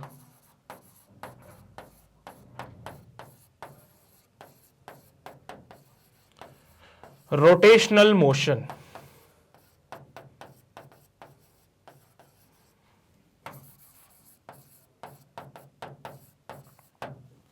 तो कोई भी फोर्स जो कि एक्सिस ऑफ रोटेशन के पैरेलल है वो तो नहीं कर सकता है। तो सर अगर मैं कोई फोर्स ऐसा लगा दूं तो, अगर कोई फोर्स ऐसा लगा दो तो ये तो एक्सिस ऑफ रोटेशन के परपेंडिकुलर है। अरे नादान परिंदो, वो बिल्कुल पैरेलल है, लेकिन ये भी तो देखो ये आर है, ये आर है, आर के पैरेलल तुम फोर्स लगाओगे तो टॉर्क कहां से लगाओगे? देखो एक तो एक्सिस ऑफ रोटेशन के पैरेलल फोर्स है तो रोटेशन मोशन नहीं कर सकता। लेकिन सर ये देखो मान लो ये कोई फोर्स लगाया मैंने, ये तो एक्सिस ऑफ रोटेशन के परपेंडिकुलर है, तुम्हारा ये फोर्स जो है हियर जो F है वो पैरेलल हो जाएगा R के। R क्या है? एक्सिस ऑफ रोटेशन से उस पार्टिकल का डिस्टेंस। R क्या है? एक्सिस ऑफ रोटेशन से उस पार्टिकल का डिस्टेंस। तो फोर्स अगर पैरेलल हो गया so tau equals to F R sine 0 हो जाएगा, it comes out be again 0। तो इसके लिए भी टॉर्क 0 होगा। तो आपको फोर्स कैसा लगाना पड़ेगा? या तो सर मैं एक ऐसा फोर्स लगा दूं, या तो मैं एक ऐसा फोर्स लगा दूं जो कि बाहर की तरफ है या फिर अंदर की तरफ है। या तो बाहर की तरफ वाला फोर्स हो या फिर वो अंदर की तरफ लगने वाला फोर्स हो तो ही लगा सकता हूं, बिकॉज वो इसके साथ परपेंडिकुलर हो जाएंगे। या तो बाहर की तरफ फोर्स लगाऊं या अंदर की तरफ फोर्स लगाऊं, वो ही इस बॉडी को रोटेट करवा सकता है if the axis of rotation is vertical. तो इस बात का ध्यान रखना थोड़ा सा, ठीक है, इन बातों का थोड़ा सा ध्यान रखा करो। कौन सा फोर्स है, ऐसा थोड़ी कि हर कोई मुंह उठा के आ जाएगा रोटेशन करवाने के लिए। ना ना ना सर, रोटेशन है, इतने प्यार से थोड़ी जान देंगे इसको। रोटेशन है वो, ऐसे हर कोई मुंह उठा के आ जाएगा क्या फोर्स लगा के कि भाई मैं बॉडी रोटेट करवा दूंगा? नहीं, कंडीशन है उसके लिए भी। चलो भाई छाप लो इसको। तो आपको कैसा फोर्स चाहिए? जो कि एक्सिस ऑफ रोटेशन के परपेंडिकुलर प्लेन के अलोंग होगा। यानी कि तुम खुद को एक्सिस ऑफ रोटेशन मान लो और तुम्हारे सामने हॉरिजॉन्टल में जितना भी प्लेन है इसमें अगर कोई फोर्स लगता है तो ही काम हो पाएगा, अदरवाइज नहीं हो पाएगा फिर। ठीक है, चलिए जी, ये था क्वेश्चन नंबर 6। फटाफट से छाप लो, फिर आगे बढ़ेंगे अगले सवाल पे। कर लिया नोट सभी ने? आगे बढ़े क्वेश्चन नंबर 6 के बाद क्वेश्चन नंबर 7 पे बोला गया है the torque of a force F about a point is defined as torque given by r vector cross f vector. Suppose r, f and tau are all non-zero. तो क्या r cross tau is parallel to f? Always true. Is it ever true? देखो भाई, ये relation तो बच्चा बच्चा जानता है कि जो टॉर्क होता है वो r vector cross f vector होता है। ठीक है, तो वो आपसे बस ये बात जानना चाहते हैं कि अगर मैं r vector cross tau vector करूं तो क्या वो f वेक्टर के पैरेलल आ पाएगा कि नहीं आ पाएगा? पहली बात तो ये है ना, ये वाला फॉर्मूला हमने पढ़ा है। इस फॉर्मूले के बेसिस पे वो कहना चाहते हैं कि अगर r vector cross tau vector करते हैं तो क्या वो f वेक्टर के पैरेलल होगा या नहीं होगा, तो ये आपको बताना है। चलो भाई दिमाग लगाओ एक बार, r क्रॉस टाउ करो। सबसे पहले तो टाउ का डायरेक्शन पता होना चाहिए तुम्हें कि टॉर्क कौन सी डायरेक्शन में लगेगा, टॉर्क कौन सी डायरेक्शन में लगेगा।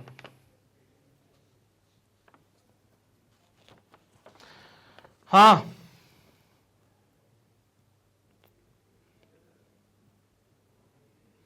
चलो भाई एक केस कंसीडर लेके हैं, एक केस कंसीडर कर लेते हैं, उसके बेसिस पे पिक्चर को सॉल्व करते हैं। मान लो ये हमारा आर वेक्टर, या चलो इसको एफ वेक्टर मान लेता हूं, और ये हमारा आर वेक्टर। आर वेक्टर और एफ वेक्टर दोनों सेम प्लेन में है, दोनों के बीच एंगल है थीटा। मानने में क्या जा रहा है तुम्हारा, मान लो ना। अब अगर मैंने आर क्रॉस एफ करा तो टॉर्क हमारा आएगा बाहर की तरफ, टॉर्क आएगा बाहर की तरफ, सच दैट, देखा ना, आर क्रॉस एफ, टॉर्क कहां रहा है, बाहर आ रहा है sir, such that torque is perpendicular to r vector, torque is perpendicular to f vector। ठीक है, यहां पे r और f के बीच में एंगल है थीटा, r और f में एंगल कितना है, थीटा है। चलो जी बहुत बढ़िया। अगर मैंने r क्रॉस टॉर्क किया तो टॉर्क कहां रहा है, बाहर की तरफ। ये देखो, ये मैंने टॉर्क बना दिया, बाहर की तरफ आ रहा है। r क्रॉस टॉर्क किया तो फोर्स कहां जाएगा, बोलो, ये आर है, टॉर्क बाहर है, फोर्स जाएगा नीचे। ये आर है, ये टॉर्क है, फोर्स जाएगा नीचे। तो if we did r cross tau. अगर आप r क्रॉस टाउ करते हो तो आपको जो आंसर मिलेगा वो होगा, ये देखो टाउ तो बाहर की तरफ है, r आपका यहां की तरफ है, तो आपको जो इसका आंसर मिलेगा कैसे मिलेगा, बाहर की तरफ, इधर एक आंसर आएगा। ठीक है, तो ये तो टाउ वेक्टर था, ये r वेक्टर था, यहां पे इनका रिजल्टेंट वेक्टर दे देते हैं, तो r वेक्टर जो हो गया हमारा वो क्या हो जाएगा, या चलो इसको एक नया नाम दे देते हैं, let's see it is a c vector.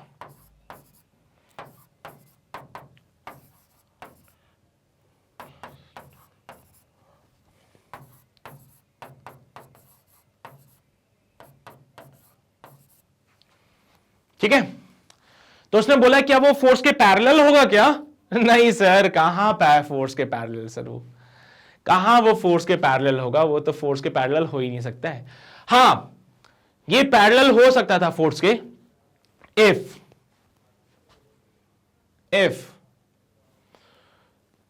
क्या बोलते हो तुम लोग, अगर R और F के बीच का एंगल नहीं होता तो, अगर R और F दोनों म्यूचुअली परपेंडिकुलर होते तो एक बारी के लिए बात समझ आ जाती, बट यहां पे R और F परपेंडिकुलर नहीं है, इनके बीच में कुछ एंगल है थीटा। तो बेसिकली जहां पे इसको सॉल्व करोगे तो ये चीज F के पैरेलल तो नहीं हो सकती। क्यों?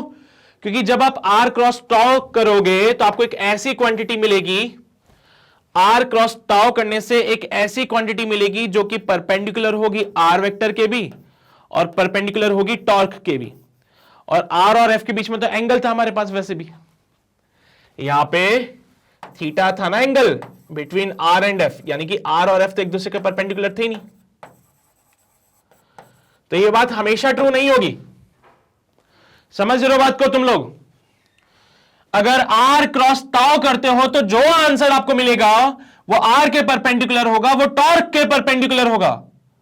तो वो फोर्स के पैरेलल कैसे हो सकता है? क्योंकि फोर्स और R के बीच का तो ऑलरेडी एंगल था थीटा। अगर हां, कंडीशन लगा लो अब यहां पे, अगर कैसे भी करके if angle between R vector and force vector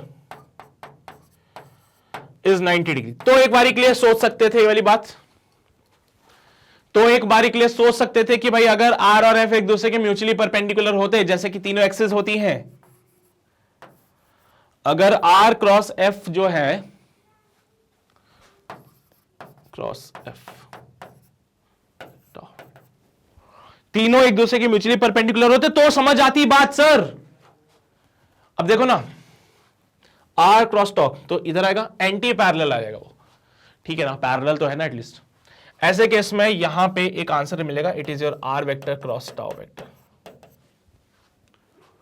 R cross F ये और R क्रॉस टाउ, तो यहां पे आंसर आएगा। लेकिन ये तभी वैलिड है जब R और F के बीच का एंगल 90 डिग्री का है, ये तभी पॉसिबल है जब R और F के बीच का एंगल 90 डिग्री का है।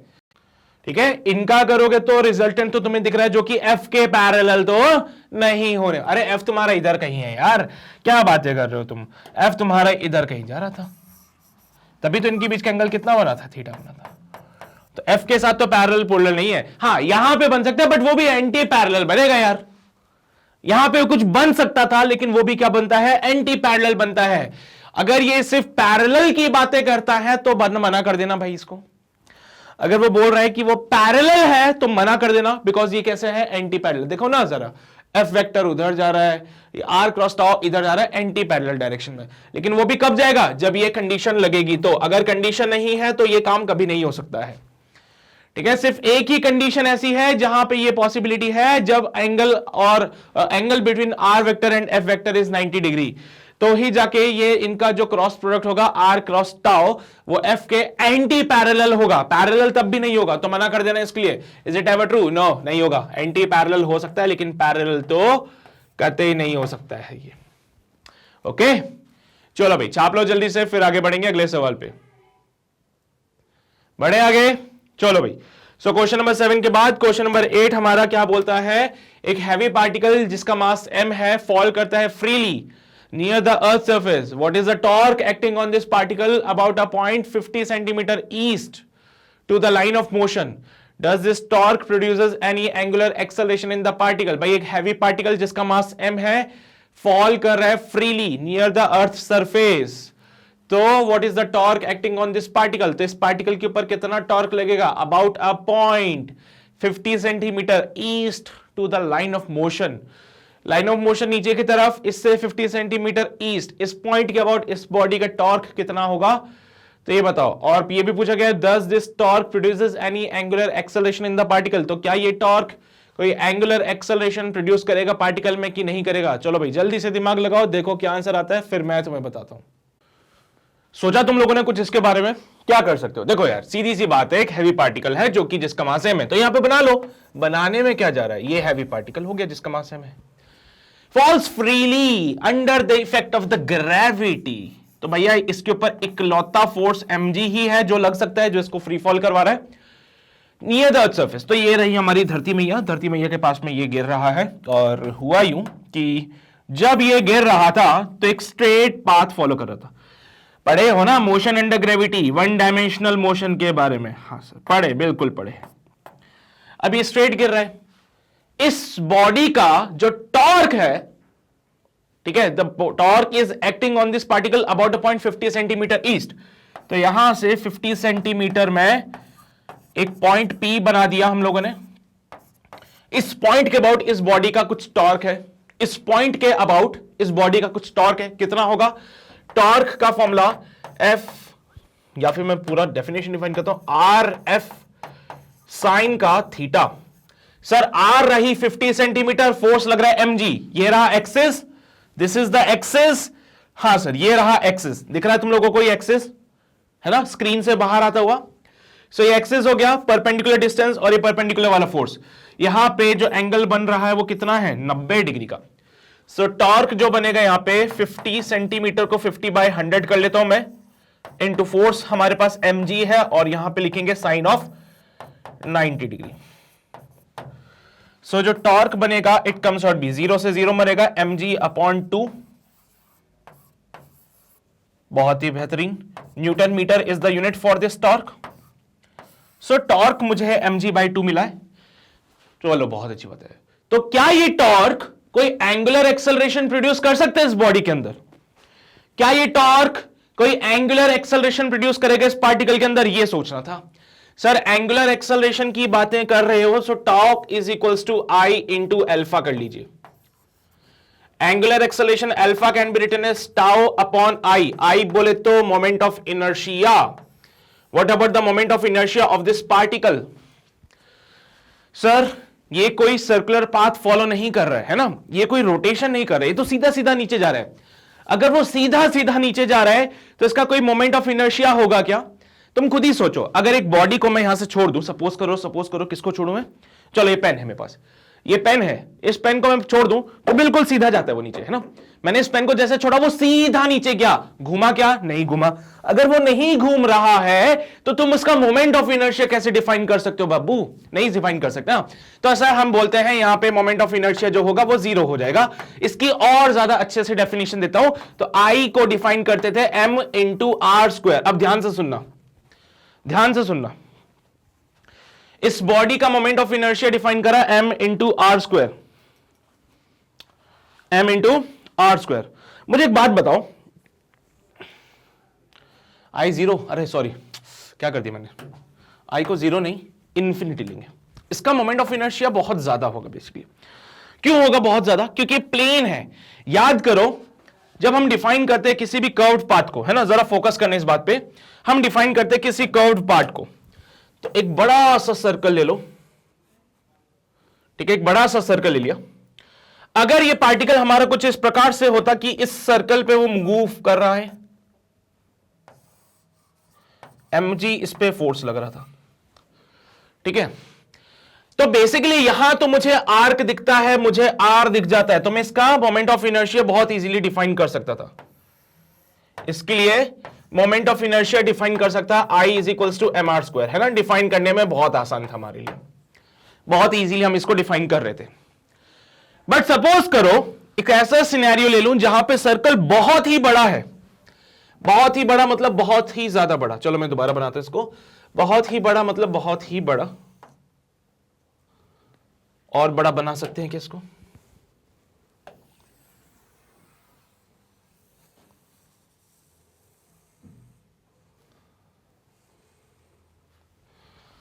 समझो, बहुत बड़ा सर्कल, बहुत ही बड़ा सर्कल। अब इस बहुत ही बड़े सर्कल का ये वाला पार्ट देखो थोड़ा सा वर्टिकल दिखता है एज कंपेयर टू द पहले वाला।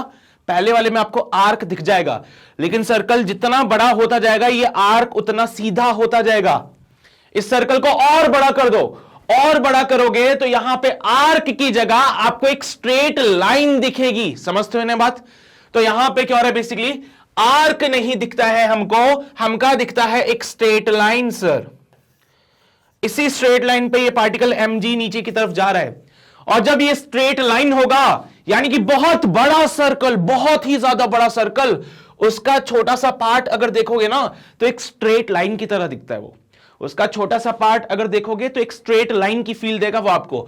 तो अगर छोटा सा पार्ट देखा तो स्ट्रेट लाइन है। अगर यहां पे circle is very very big, circle is very very big, तो यहां पे उसका जो रेडियस होगा वो कितना हो जाएगा?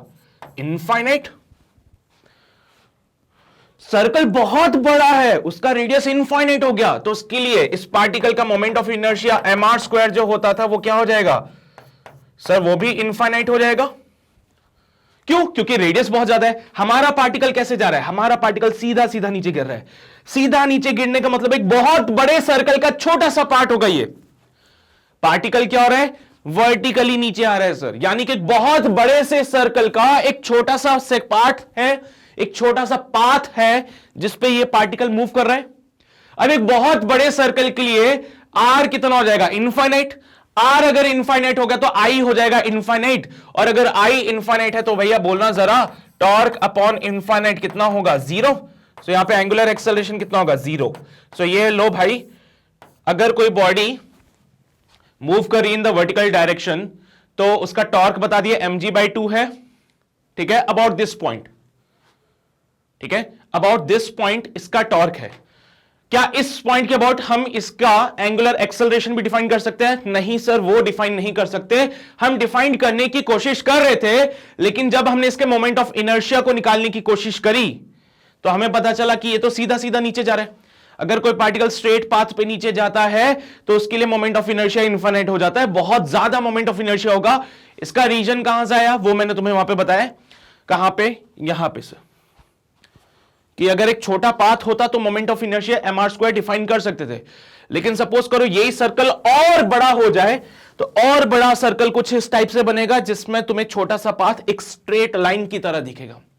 सर्कल यहां पे जो सर्कुलर पाथ था जिसपे पार्टिकल मूव कर रहा था या रिवॉल्व कर रहा था वो बहुत बड़ा हो गया, यानी कि आर उसका इनफाइनाइट की तरफ चला गया, जिसके कारण मोमेंट ऑफ इनर्शिया भी उसका कितना हो जाएगा? इनफाइनाइट होगा। और इनफाइनाइट मोमेंट ऑफ इनर्शिया के लिए, इनफाइनाइट मोमेंट ऑफ इनर्शिया के लिए एंगुलर एक्सेलरेशन यहां पे 0 होगा। मतलब टॉर्क तो है, टॉर्क तो है, लेकिन इसका एंगुलर एक्सेलरेशन नहीं होगा। यहां पे बॉडी का टॉर्क तो होगा इस पॉइंट पी के अबाउट, लेकिन यहां पे कोई एंगुलर एक्सेलरेशन नहीं होगा, क्योंकि ये पार्टिकल सीधा चल रहा है, लीनियर मोशन कर रहा है। इसको ऐसे भी समझ सकते हो कि पार्टिकल क्या कर रहा है? लीनियर मोशन कर रहा है। तो भाई लीनियर में एंगुलर का क्या काम है ना? पार्टिकल क्या कर रहा है? लीनियर मोशन कर रहा है। अरे भैया लीनियर मोशन के अंगने में एंगुलर का क्या काम है? तो तुम भी जानते हो ये वाली बात तो, कि जब कोई पार्टिकल लीनियर मोशन करता है तो उस टाइम पे उसके पास लीनियर एक्सेलरेशन होता है, ना कि एंगुलर एक्सेलरेशन होता है। तो एंगुलर एक्सेलरेशन क्या हो जाएगा? 0 हो जाएगा। सिंपली समझना है तो सिंपली आप ऐसे समझ लो, थोड़ा कॉन्सेप्चुअली समझना है तो वो मैंने समझा दिया तुम लोगों को। अब तुम्हारी इच्छा श्रद्धा है, जैसे तुम्हें समझना है वैसे तुम समझो इसको। बाकी नोट कर लो, यही है इसका आंसर बोलना। Does this torque produce any angular acceleration in the particle? So इसका आंसर लिखना नो, नो, नो भाई ऐसा नहीं हो सकता है, नहीं करेगा वो। छाप लो जल्दी से। ये नोट कर लिया, फिर इसको भी नोट कर लेना यार, ये इंपॉर्टेंट है, इसको भी नोट कर लेना। पहले ऐसे एक गोला बना लेना, I = mr² बता देना, फिर एक बड़ा सा गोला बना लेना जिसके लिए I = mr² तो कर रहे थे, लेकिन r टेंड्स टू इंफिनिटी हो गया, जिसके कारण क्या हुआ, जिसके कारण sir moment of inertia infinite हो जाता है। फिर यहां तक तो कोई समस्या परेशानी कुछ भी नहीं थी तुम लोगों को, सब कुछ बढ़िया चल रहा था एकदम मक्खन की तरह, है ना। चलो भाई, तो आगे बढ़ते हैं, अब अगले सवाल पे आएंगे। क्वेश्चन नंबर 8 के बाद क्वेश्चन नंबर 9 हमसे क्या बोलता है, आओ जरा देखते हैं। बोला गया है क्वेश्चन नंबर 9 में, if several forces act on a particle, the total torque on the particle may be obtained by first finding the resultant force and then taking the torque of this resultant. ठीक है, तो अगर किसी body के ऊपर बहुत सारे forces लग रहे हैं, सो टोटल टॉर्क जो आप डिफाइन करते हो वो कैसे डिफाइन करते हो, जैसा कि suppose this is an arbitrary body, है ना, अमीबा की तरह दिखता है ये। इस आर्बिट्री बॉडी पे बहुत सारे फोर्सेस लग रहे हैं, एक फोर्स इधर लग गया, एक फोर्स इधर लग गया, एक फोर्स इधर लग गया, एक फोर्स ऐसे लग जाएगा, है ना। तो इस बॉडी के ऊपर बहुत सारे फोर्सेस लग रहे हैं। तो ये मान लो F1 है, ये F2 है, ये F3 है, ये F4 है। तो अगर आपको टॉर्क फाइंड करना है, नेट टॉर्क अगर आपको फाइंड करना है बॉडी का, तो आप क्या करते हो, अगर आपको नेट टॉर्क फाइंड करना है तो आप क्या करते हो, R vector cross F net vector कर लेते हो।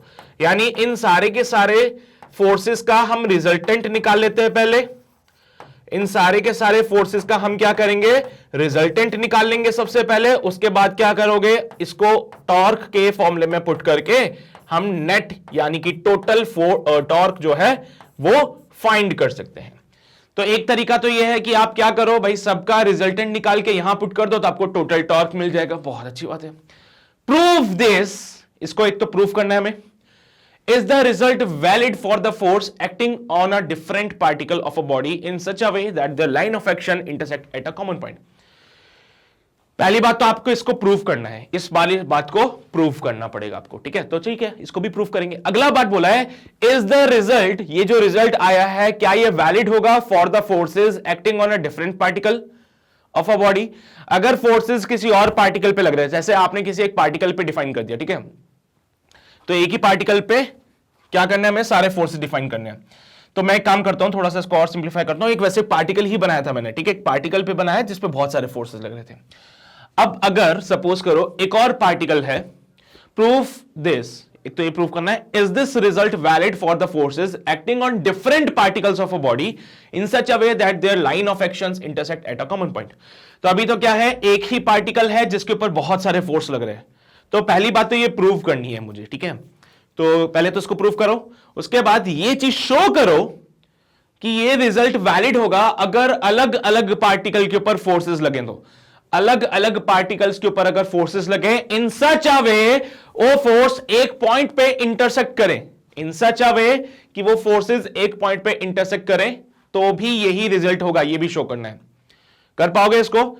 ऐसा क्वेश्चन एक मैं करा देता हूं, बाद में और क्वेश्चन आएंगे इसी टाइप के, वो एक बार ट्राई करना। सबसे पहले इस चीज को हम प्रूव करते हैं, ठीक है। तो भाई ध्यान से देखना, एक पार्टिकल है, पार्टिकल के ऊपर हमारे पास बहुत सारे फोर्सेस लग रहे हैं। तो पहले फोर्स की वजह से जो टॉर्क आएगा, so tau 1 is the torque due to force F1, torque due to force F1। Tau 1 क्या है, torque due to force F1। तो टाउ 1 को लिखा जाएगा R इंटू F1। किसी एक एक्सिस के अबाउट डिफाइन करेंगे इसको, किसी एक एक्सिस के अबाउट ही डिफाइन करेंगे आप लोग इसको। अच्छा जी, बहुत बेहतरीन। अब अगर मैं टाउ 2 डिफाइन करूं, सो सेकंड को डिफाइन करा तो R इंटू F2। सिमिलरली अगर मैं टाउ 3 को डिफाइन करता हूं, so it comes out be R into F3। R क्या है, distance of this particle. R क्या है, distance of this particle from the axis of rotation. देखो इस डायग्राम में अगर तुम्हें लगता है थोड़ा कंफ्यूजन है, तो मैं डायग्राम को और सिंप्लीफाई कर देता हूं। एक आर्बिट्री बॉडी बना देता हूं, बड़ी वाली बॉडी बना दी एक आर्बिट्री वाली। ये इस बॉडी का एक्सिस ऑफ रोटेशन हो जाएगा, ये क्या है, बॉडी का एक्सिस ऑफ रोटेशन है। और ये कोई पार्टिकल है जिसके ऊपर बहुत सारे फोर्सेस लग रहे हैं। ये F1 लग गया, ये F2 लग गया, है ना, इधर की तरफ F3 लग जाएगा। तो R क्या है, बेसिकली R इस पार्टिकल का डिस्टेंस है from the axis of rotation. R क्या है, distance of the particle from the axis of rotation. ये F1 बोल देता हूं, ये F2, F3। समझते हो बात को? F1, F2, F3 एक और डिफाइन कर दो यहां पे फोर्स। सर ठीक है, डिफाइन कर देते हैं। फोर्सेस को अच्छे से बना दो थोड़ा सा। फोर्स F यहां पे बना दो।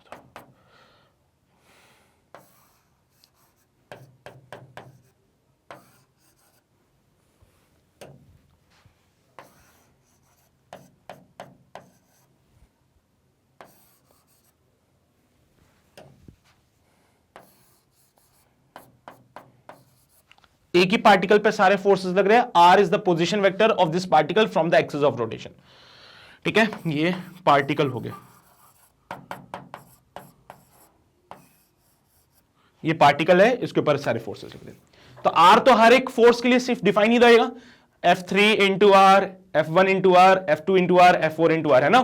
तो यहां पे टाउ 4 भी लिख लेता हूं, it will be R into F4, क्योंकि ये भी एक वेक्टर है। टॉर्क क्या होता है? एक वेक्टर क्वांटिटी। टॉर्क क्या होता है भाई? एक वेक्टर क्वांटिटी होता है। तो टॉर्क अगर एक वेक्टर क्वांटिटी है तो भाई definitely vector law of addition को फॉलो कर सकते हैं इससे भी हम लोग। So net torque can be written as, net torque can be written as tau 1 vector plus tau 2 vector plus tau 3 vector plus tau 4 vector. चलो जी, बताना जरा क्या बनेगा। इनको वेक्टर फॉर्म में लिख लो, इनको वेक्टर फॉर्म में लिख लो, ज्यादा अच्छा रहेगा।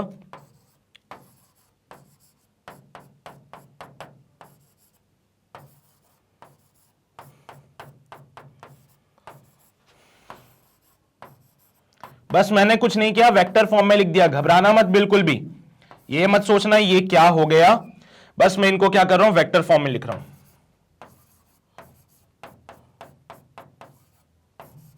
मैं क्या कर रहा हूं, इनको बस वेक्टर फॉर्म में लिख रहा हूं। ठीक है, कोई गलती तो नहीं की ना वेक्टर फॉर्म में लिखने की। तो एक बड़ी बॉडी बना ली, पहले मैंने एक पार्टिकल बनाया था, अभी मैंने एक बड़ी सी बॉडी बना दी। उस बड़ी सी बॉडी का एक पार्टिकल जो एक्सिस ऑफ रोटेशन से आर डिस्टेंस पे, इस सिंगल पार्टिकल के ऊपर ऐसे बहुत सारे फोर्सेस लग रहे हैं। तो अगर आप टॉर्क डिफाइन करते हो about the axis of rotation, तो torque is given by r vector cross F net vector.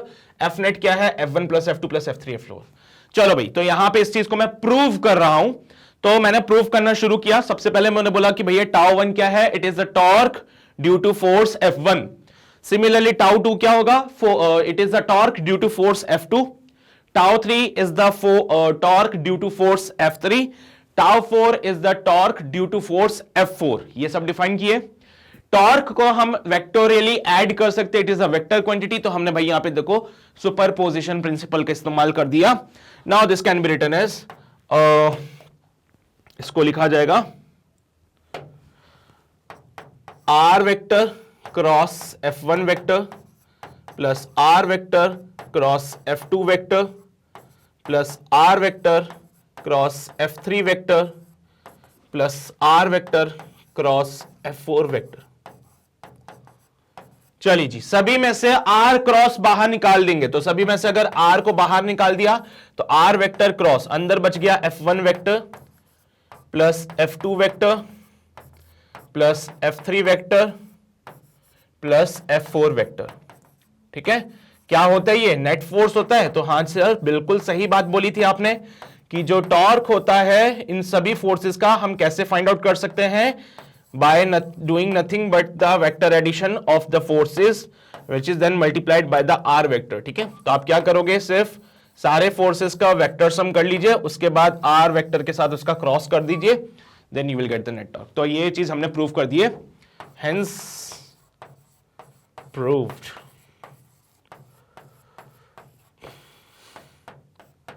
ठीक है, पहले क्या था? ये हमें फाइंड करना था।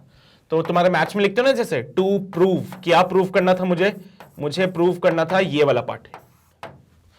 मुझे क्या प्रूव करना था? ये वाला पार्ट प्रूव करना था। तो मैंने शुरू किया यहां से सॉल्व करता हो गया, सॉल्व किया, हेंस प्रूव्ड। हाँ भाई, पहला पार्ट कंप्लीटेड, प्रूव दिस, हो गया सब proof.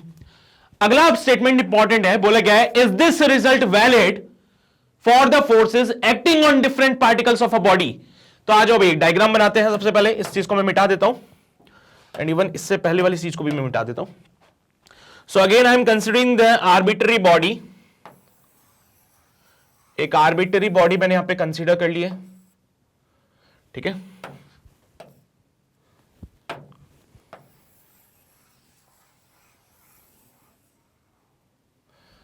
This is again the axis of rotation,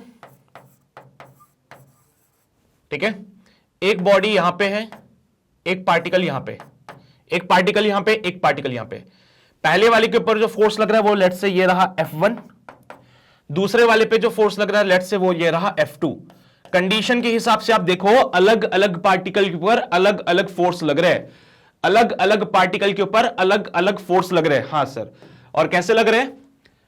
For the forces acting on different particles of a body in such a way that their line of action intersect at a common point। ये force कैसे लगेंगे? Such a way कि उनका जो line of action है, जिस line पे force लग रहे हैं, लाइन ऑफ एक्शन वो लाइन जिस पे फोर्स लग रही है, तो भाई वो इंटरसेक्ट करने चाहिए। तो देखो ना, ये फोर्स F1 का लाइन ऑफ एक्शन, ये F2 का लाइन ऑफ एक्शन इंटरसेक्ट कर रहे कॉमन पॉइंट पे। हाँ सर, इस पहला पार्टिकल हो जाएगा, दूसरा पार्टिकल हो जाएगा, इसका हमने बोला पोजीशन वेक्टर R1 हो जाएगा, इसका हमने बोला पोजीशन वेक्टर R2 हो जाएगा। यहां से लेके यहां तक एक पोजीशन वेक्टर और डिफाइन करना पड़ेगा हम लोगों को, ठीक है। तो मुझे यह बताना है कि जो नेट टॉर्क की कहानी आपने बोली थी ना, कि नेट टॉर्क जो होता है वो होता है R vector cross F net vector, क्या ये इसके लिए भी वैलिड है? F नेट यहां पे क्या हो जाएगा? F नेट जो होता है सर वो होता है F1 vector plus F2 vector. तो ये वाली बातें क्या यहां पे भी वैलिड होगी? ये वाली बातें आपने तब बोली थी जब एक सिंगल पार्टिकल के ऊपर बहुत सारे फोर्स लगे थे। ये बात आपने कब बोली थी? जब एक सिंगल पार्टिकल के ऊपर बहुत सारे फोर्स लगे थे, तो आपने प्रूव किया था इसको। अब अलग अलग पार्टिकल के ऊपर अलग अलग फोर्स लग रहे हैं, इन सच अ वे ये फोर्स के जो लाइन ऑफ एक्शन है वो इंटरसेक्ट कर रहे हैं। तो क्या अभी भी ये बात वैलिड होगी? क्या ये बात इसके लिए भी बोल सकते हैं? आओ देखते हैं, आओ देखें जरा। अच्छा हाँ सर, अगर हम इन दोनों फोर्सेस का नेट रिजल्टेंट फाइंड करने की कोशिश करें तो हमारा काम बन सकता है। वैसे तो कैसे, चलो आओ देखते हैं। ये पॉइंट ऑफ इंटरसेक्शन का जो पोजीशन वेक्टर होगा, लेट से ये R हो जाएगा, ये R1 वेक्टर, ये R2 वेक्टर, ठीक है। R वेक्टर क्या है? ये इंटरसेक्शन पॉइंट का पोजीशन वेक्टर है, ये इंटरसेक्शन पॉइंट का पोजीशन वेक्टर है, ठीक है। मैं यहां पे कुछ और नए नाम लिखने जा रहा हूं। It will be your R1 dash और ये आपका R2 डैश हो जाएगा। क्या है R1 डैश? ये वाला पार्ट, और ये आपका R2 डैश कहलाएगा, ठीक है जी। चलो अब मुझे एक बात बताओ, एक बात समझना, F2 फोर्स है ना, F2 फोर्स है, वो किसके साथ आ रहा है बोलो? या R1 के लिए ही डिफाइन करते हैं, तो F1 फोर्स R1 पे लग रहा है। चलो भाई, तो मैं τ1 फाइंड करता हूं। It is torque due to force F1, torque due to force F1। τ1 क्या होगा? It is nothing but the torque due to force F1। F1 force की वजह से पहले वाले पार्टिकल पे जो टॉर्क आ रहा है, ठीक है। So τ1 can be written as vector format में लिख लेते हैं। It is nothing but R1 vector cross F1 vector. Similarly यहां पे इसको और मॉडिफाई कर लीजिए। इस ट्राइंगल को देखो जरा, मैं नामकरण कर देता हूं, इसको O बोल दिया, ये पार्टिकल A हो जाएगा and this is your point P। So triangle OAP, triangle OAP, OAP। Vector addition दिख रहा है तुम लोगों को, तो लिखोगे R vector plus R1 dash vector is equals to R1 vector. दिख रहा है? R vector plus R1 dash R1 के बराबर है। Triangle law of vector addition जानते हो तुम लोग, है ना। तो क्या क्या डिफाइन किया? सबसे पहले एक्सिस ऑफ रोटेशन से पार्टिकल का जो पोजीशन वेक्टर है वो R1 है। एक्सिस ऑफ रोटेशन से point of intersection, intersection point को मैंने P नाम दे दिया, तो एक्सिस ऑफ रोटेशन से यहां का पोजीशन वेक्टर R मान लिया मैंने। R1 डैश क्या है? इंटरसेक्शन पॉइंट से पार्टिकल तक का पोजीशन वेक्टर हो गया। इंटरसेक्शन पॉइंट से पार्टिकल तक का पोजीशन वेक्टर r1 डैश हो गया, ठीक है। तो देख रहे हो r वेक्टर इधर, r1 डैश इधर, तो ये रिजल्ट है। देखो r vector plus r1 dash vector, r vector plus r1 dash vector जो है वो r1 वेक्टर के बराबर होगा, triangle law of vector addition, है ना। चलो तो यहां से r1 वेक्टर मिल गया मुझे, ये रहा, यहां पुट करो। So tau one vector can be written as r vector plus r1 dash vector cross f1 vector. चलो इसको सॉल्व कर ले। क्रॉस प्रोडक्ट की कहानी तो तुम जानते ही हो, it can be written as r vector cross f vector plus r1 dash vector cross f1 vector. कुछ नहीं किया है मैंने, सबसे पहले ये वाली बात मुझे प्रूव करनी थी, यहां के लिए भी। यहां पे क्या थे, मैं दो ही पार्टिकल ले रहा हूं, ज्यादा पार्टिकल्स में कंफ्यूजन हो जाएगा। फिर दो पार्टिकल लिए, पहले पे फोर्स F1 लगा, दूसरे पे फोर्स ऐसे लगा। फोर्स ऐसे लग रहे हैं कि वो एक दूसरे को इंटरसेक्ट करेंगे, ठीक है। कहां पे इंटरसेक्ट किया, पॉइंट P पे। सर मैंने बोला कि लेट से पार्टिकल का एक्सिस ऑफ रोटेशन से जो पोजीशन वेक्टर है वो r1 हो गया, पार्टिकल का एक्सिस ऑफ रोटेशन से सेकंड पार्टिकल का r2 हो गया, इंटरसेक्शन पॉइंट का r वेक्टर हो गया, ठीक है। बहुत बढ़िया। इंटरसेक्शन पॉइंट से पार्टिकल का जो पोजीशन वेक्टर है वो r1 वेक्टर है, यहां से ये r2 वेक्टर r2 डैश हो जाएगा, ठीक है। r1 डैश वो r2 डैश। ट्राइंगल OAP में देखा तो r vector plus r1 dash, triangle of vector addition से बोल रहे वो r1 वेक्टर के बराबर है। टाउ वन जो था वो था r1 वेक्टर क्रॉस f1, तो r1 की जगह ये वाली पिक्चर उठा के रख दी, तो r vector cross f1 vector plus r1 dash vector cross f1 vector. r1 dash ऊपर की तरफ, f1 नीचे की तरफ, r1 डैश ऊपर f1 नीचे, कितना एंगल बनेगा इनके बीच में, बोलो भाई। 180 डिग्री का। r1 वेक्टर r1 डैश ऊपर की तरफ, f1 नीचे की तरफ, दोनों के बीच का एंगल 180 डिग्री का। और अगर तुम जानते हो तो यहां पे इसको सॉल्व करोगे तो साइन 180 जीरो होता है, तो ये वाला पार्ट जीरो हो जाएगा, बिकॉज ये दोनों एक दूसरे के क्या है, एंटी पैरेलल है। जानते हो ना टॉर्क का formula, R F sine theta. अगर थीटा पाई हो जाएगा तो क्या लिखोगे, आर एफ साइन पाई, कितना होता है ये, जीरो होता है। तो r1 डैश और f1 के बीच का एंगल था पाई का, तो जीरो हो गया। तो बचा कौन, r क्रॉस f1, ये टाउ वन की वैल्यू आई। सो यहां से टाउ वन वेक्टर जो मिल रहा है वो मिल रहा है r vector cross f1 vector. अब सेम काम करो और मुझे एक बार टाउ टू वेक्टर का भी वैल्यू बताओ क्या आ रहा है। सेम कहानी लगाओगे, सेम कहानी लगाओगे तो टाउ टू भी मिलेगा, कितना, r vector cross f2 vector. करके देख लेना, नहीं हो भरोसा तो सेम प्रोसेस टाउ टू के लिए भी बताया। Net torque given by tau one vector plus tau two vector r cross f1 plus r cross f2 vector में चल रहा है सब कुछ। r वेक्टर कॉमन ले लिया, f1 vector plus f2 vector, क्या लिखते हो इसको आप, f नेट। तो लो भाई फिर से वही कहानी मिल गई। तो क्या इसके लिए भी बात वैलिड है, बिल्कुल वैलिड है। तो ये बात भी हमने प्रूव कर दी है। तो लो भाई तुम्हारा आंसर आ गया। बस इतनी सी बात थी जो तुम्हें समझानी थी, उम्मीद करता हूं समझ आ गई होगी। जल्दी से नोट कर लो। तो कहां से नोट करोगे, यहां से नोट करना शुरू करो सबसे पहले, फिर अगले पेज पाएंगे। जल्दी से इसको नोट करो,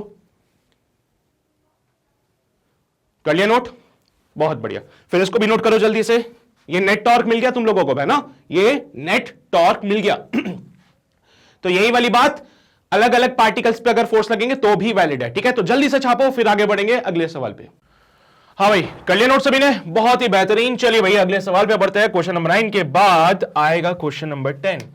क्वेश्चन 10 हमसे कहता है, if the sum of all the forces acting on a body is zero, is it necessary in equilibrium?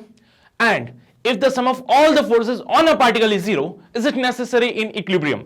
तो पहली चीज बोली गई है कि अगर sum of all the forces acting on a body is zero, किसी बॉडी पे लगने वाले जितने भी फोर्सेस हैं उन सब का सम अगर जीरो हो जाए तो बॉडी इक्विलिब्रियम में रहेगी। दूसरा केस बोलता है कि अगर किसी पार्टिकल पे sum of all the forces zero हो जाए तो वो इक्विलिब्रियम में रहेगा। तो बॉडी और पार्टिकल का अंतर तो तुम समझते हो ना, एक बॉडी ऐसे छोटे छोटे पार्टिकल से मिलकर बनी होती है। तो अंतर समझो और क्वेश्चन को सॉल्व करो, बताओ क्या आंसर होगा इसका। हाँ भाई, लगाया दिमाग तुमने, क्या कहोगे इसके बारे में? सपोज करो कोई एक आर्बिटरी बॉडी है मेरे पास, ठीक है, ये उसका एक्सिस ऑफ रोटेशन हो गया, ठीक है, क्या बन गया? अमीबा, अमीबा बन गया ना ये तो, है ना। एनीवेज, तो एक आर्बिटरी बॉडी है हमारे पास में जिसका एक्सिस ऑफ रोटेशन बीच में है, इसके ऊपर एक फोर्स इधर लगाया मैंने F, और एक फोर्स मैंने इधर लगा दिया F। अब बोलो जरा, बॉडी के ऊपर नेट फोर्स कितना है? सर बॉडी के ऊपर नेट फोर्स जो होगा it will be nothing but F minus F 0। तो बॉडी के ऊपर नेट फोर्स कितना है? 0 है। तो बॉडी क्या इक्विलिब्रियम में है? नहीं तो सर इक्विलिब्रियम में तो नहीं है, ये फोर्सेस कपल बन जाएंगे। अरे हां सर, ये बॉडी को ट्रांसलेशनल इक्विलिब्रियम में लाके रखते हैं, not in the rotational equilibrium. तो यहां पे बोल देना, since the forces acting on the body, net force acting on the body is 0, since F net is 0, so the body is in translational equilibrium.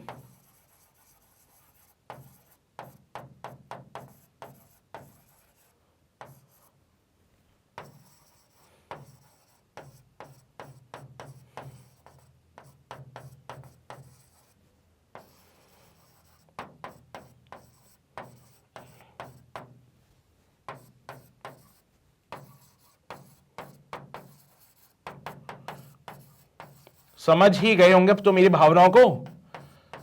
तो बॉडी ट्रांसलेशनल इक्विलिब्रियम में है, rotational में नहीं। बॉडी रोटेट कर सकती है इस axis के अबाउट सर, इस एक्सिस के अबाउट बॉडी क्या कर सकती है? रोटेट कर सकती है। तो यहां पे कोई जरूरी नहीं है कि बॉडी इक्विलिब्रियम, देखो जब मैं यार तब तो बड़े हो गए हो तुम लोग, यार बड़े हो गए हो, रोटेशन का ज्ञान है तुम्हारे पास। तो बॉडी अगर इक्विलिब्रियम में बोलती है तो तुम तो टाइप्स ऑफ मोशन पढ़ चुके हो, translation motion, rotation motion.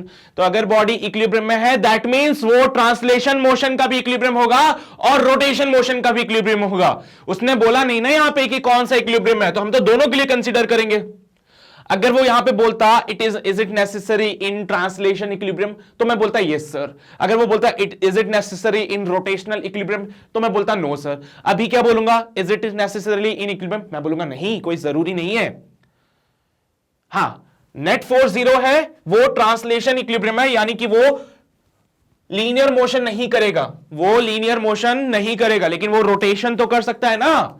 Couple बन रहा है यहां पे, देखो same force in the opposite direction having different line of action, couple कहलाता है, याद है सर? डेफिनेटली कपल प्रोवाइड कराएंगे यार। ये देखो ना, F force same force in the opposite direction having the different line of action, body को रोटेट करा देगा। ये क्या कराएगा? बॉडी को रोटेट करा देगा। तो यहां पे क्या बोलोगे? Therefore it is not necessary, therefore it is not necessarily in equilibrium, necessarily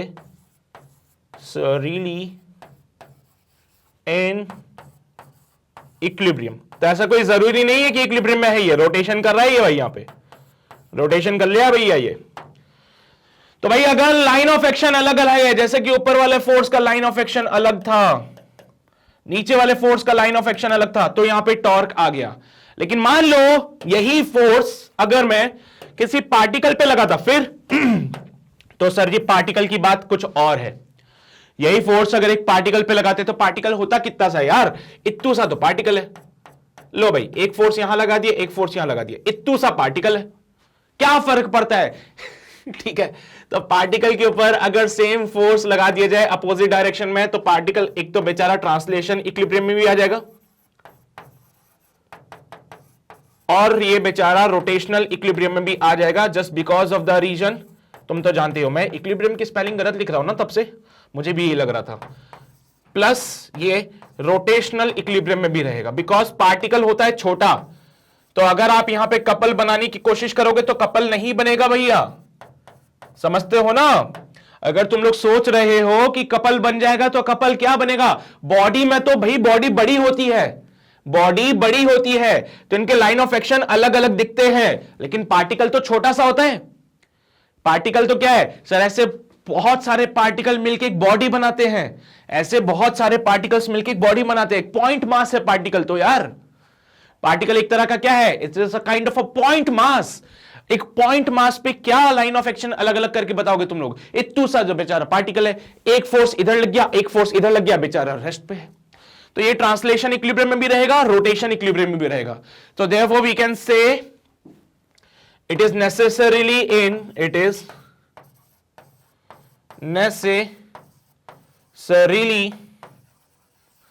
in equilibrium. ये दोनों टाइप के इक्विलिब्रियम में रहेगा। तो ये हम कह सकते हैं कि ये पार्टिकल इक्विलिब्रियम में रहेगा, लेकिन बॉडी का जरूरी नहीं है, बॉडी रोटेट भी कर सकती है। ठीक है, बॉडी रोटेट भी कर सकती है, लेकिन ये बेचारा पार्टिकल है सर, इस पे क्या लाइन ऑफ एक्शन अलग अलग करोगे, है ना, पॉइंट मास एक तरह का ये।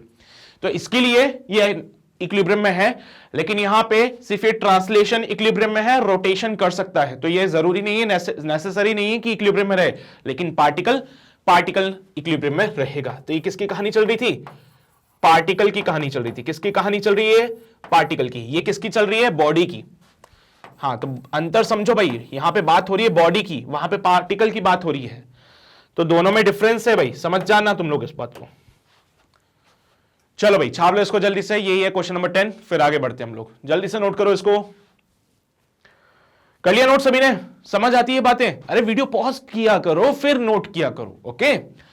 एनीवे चलिए तो आगे बढ़ते हैं, अगले सवाल पाएंगे क्वेश्चन नंबर 10 के बाद। क्वेश्चन नंबर 11 बोलता है, if the angular momentum of a body is found to be zero about a point, is it necessary that it will also be zero about different point. अगर angular momentum of a body is found to be zero about a point, किसी point के about किसी body का अगर angular momentum zero पाया जाता है, तो क्या यह नेसेसरी है कि किसी दूसरे पॉइंट के अबाउट जो है वो जीरो ना हो या फिर जीरो ही हो, है ना। तो सोचो जरा, angular momentum of a body is found to be zero about a point, किसी पॉइंट के about angular momentum of a body zero मिल रहा था मुझे सर।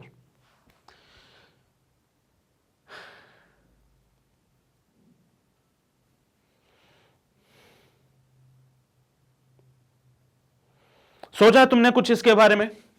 एंगुलर मोमेंटम क्या है बेसिकली सर? अगर मैं किसी बॉडी की पार्टिकल की डिफाइन करता हूं एंगुलर मोमेंटम, तो एक ऐसा पार्टिकल जो कि एक्सिस ऑफ रोटेशन से r डिस्टेंस पे v वेलोसिटी से मूव कर रहा है, और पार्टिकल का मास अगर m है, तो एंगुलर मोमेंटम को लिखते हैं m into V vector cross r vector. उल्टा लिख दिया ना मैंने, r क्रॉस v होता है यहां पे। अगर मैं इसको मैग्नीट्यूड के फॉर्म में लिखूं तो सीधा प्यार से mvr लिख सकते थे, ठीक है, साइन थीटा के साथ में, where theta is the angle between v and r, where theta is the angle between v and r, angle between v and r। यहां तक तो कोई समस्या ही नहीं है किसी प्रकार की। तो बोला गया है किसी पॉइंट के अबाउट अगर एंगुलर मोमेंटम जीरो है, तो दूसरे पॉइंट के अबाउट क्या वो जीरो होगा कि नहीं होगा, जरूरी है क्या? चला जाओ, इसको मैं थोड़ा सा समझाता हूं। अभी तो मैंने बस तुम्हें एंगुलर मोमेंटम समझाया है, अब एक केस लेता हूं जिसके अबाउट एंगुलर मोमेंटम जीरो है। तो केस नंबर 1, पहला केस ले रहा हूं, एक ऐसा पॉइंट जिसके अबाउट एंगुलर मोमेंटम जीरो है। एक बॉडी है जिसका मास m है, इस पॉइंट के अबाउट, पॉइंट P के अबाउट देखा जाए तो ये v वेलोसिटी से मूव कर रहा था, ये r हो गया। तो पॉइंट P के अबाउट इसका एंगुलर मोमेंटम, ठीक है, तो अबाउट पॉइंट P,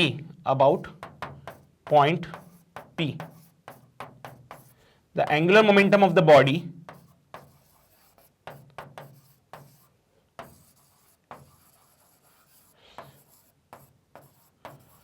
P के अबाउट एंगुलर मोमेंटम जो है किसी भी बॉडी का वो जीरो है, क्योंकि तुम समझते हो V और R के बीच का एंगल कितना हो जाएगा, यहां पे जीरो हो जाएगा। थीटा क्या था, angle between V and R, या फिर इसको और भी तरीके से डिफाइन कर सकते हो, एंगल बिटवीन P यानी कि मोमेंटम एंड R। P क्या है, लीनियर मोमेंटम। तो भाई लीनियर मोमेंटम की जो डायरेक्शन होती है वही डायरेक्शन होती है जो वेलोसिटी की होती है।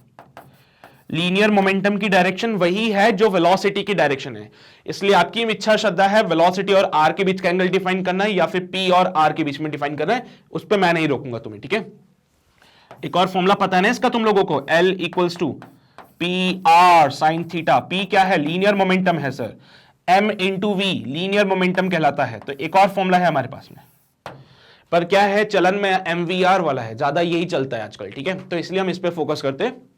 पहला केस देखा जिसमें पॉइंट P के अबाउट एंगुलर मोमेंटम इसका 0 आ रहा है, क्योंकि तुम समझते हो V और R के बीच का एंगल कितना जा रहा है, यहां पे 0 हो है, ठीक है। तो V और R के बीच का एंगल यहां पे क्या हो गया सर, 0 हो गया। तो R वेक्टर ये था, V वेक्टर भी उधर ये, तो यहां पे थीटा जो था वो कितना था, 0 डिग्री का था, इसलिए L जो है वो कितना हो गया, 0 हो गया। बहुत अच्छी बात है। अब एक और पॉइंट कंसीडर कर लेते हैं, पॉइंट Q, केस नंबर 2। वही बॉडी है जिसका मास m है, v स्पीड से जा रहा है। पहले हमने बात करी थी पॉइंट P के अबाउट, अब मैं दूसरा पॉइंट कंसीडर कर रहा हूं, पॉइंट Q। तो ये r वेक्टर यहां पे हो जाएगा। तो पहले आपने डिफाइन किया अबाउट पॉइंट P, अब मैं आप डिफाइन कर रहा हूं about point Q। So about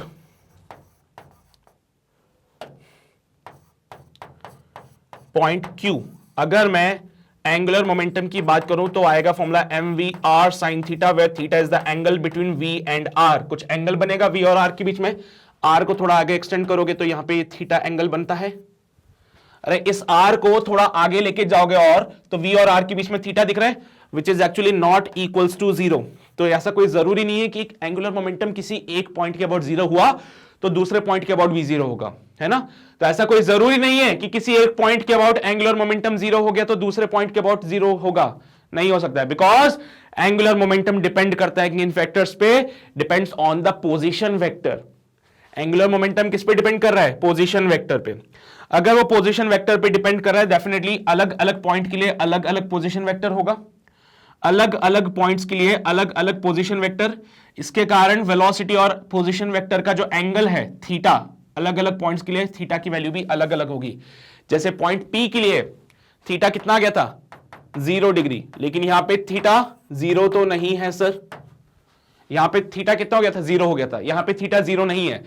different point का पोजीशन वेक्टर अलग अलग होता है, अलग अलग पॉइंट का पोजीशन वेक्टर अलग अलग है, और अलग अलग पोजीशन वेक्टर है तो वेलोसिटी और पोजीशन वेक्टर के बीच का एंगल जो है वो भी अलग अलग है। देखो सेम पार्टिकल सेम वेलोसिटी से जा रहा है, सेम पार्टिकल सेम वेलोसिटी से जा रहा है। अगर मैं पॉइंट P के अबाउट बात करता हूं तो एंगुलर मोमेंटम 0 है, लेकिन अगर मैं पॉइंट Q के बात करूं तो एंगुलर मोमेंटम 0 नहीं है।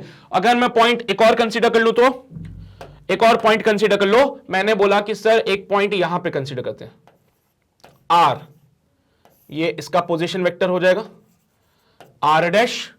So about point R angular momentum बनेगा MVR dash sign of 90 degree, क्योंकि V और R डैश में जो एंगल है वो 90 डिग्री का, तो यहां पे R के अबाउट जो डिफाइन करोगे वो MVR डैश हो जाएगा। देखा यहां पे MVR साइन थीटा आ रहा था, यहां पे MVR डैश आ रहा है, मतलब अलग अलग पॉइंट है तो अलग अलग पोजीशन वेक्टर। अलग अलग पोजीशन वेक्टर वेलोसिटी के साथ अलग अलग एंगल बनाता है, इसीलिए एंगुलर मोमेंटम की वैल्यू भी अलग अलग पॉइंट्स के अबाउट अलग अलग हो जाती है। समझते होने वाली बात है, नोट कर लो इसको। फिर ये मैंने बस एंगुलर मोमेंटम को समझाया है, फिर तुम्हारे पास ही मैंने 2-3 केसेस ले लिए जिसमें मैंने डिफरेंट पॉइंट्स को कंसीडर किया है, और इन डिफरेंट पॉइंट्स के अबाउट इस बॉडी का मैंने क्या किया, एंगुलर मोमेंटम निकाला है। तो this is all about this angular momentum. जल्दी से इसको नोट करो, फिर आगे बढ़ते हैं हम लोग।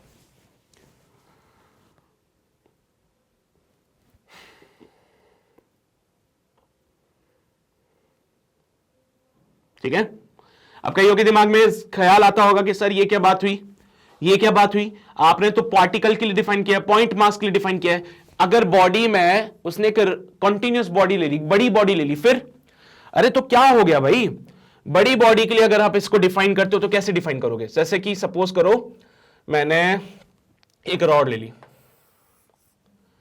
ठीक है, एक रॉड ले ली, रॉड क्या कर रही है, रोटेट कर रही है, तो इसका एंगुलर मोमेंटम जो आप डिफाइन करोगे I इंटू ओमेगा डिफाइन करोगे।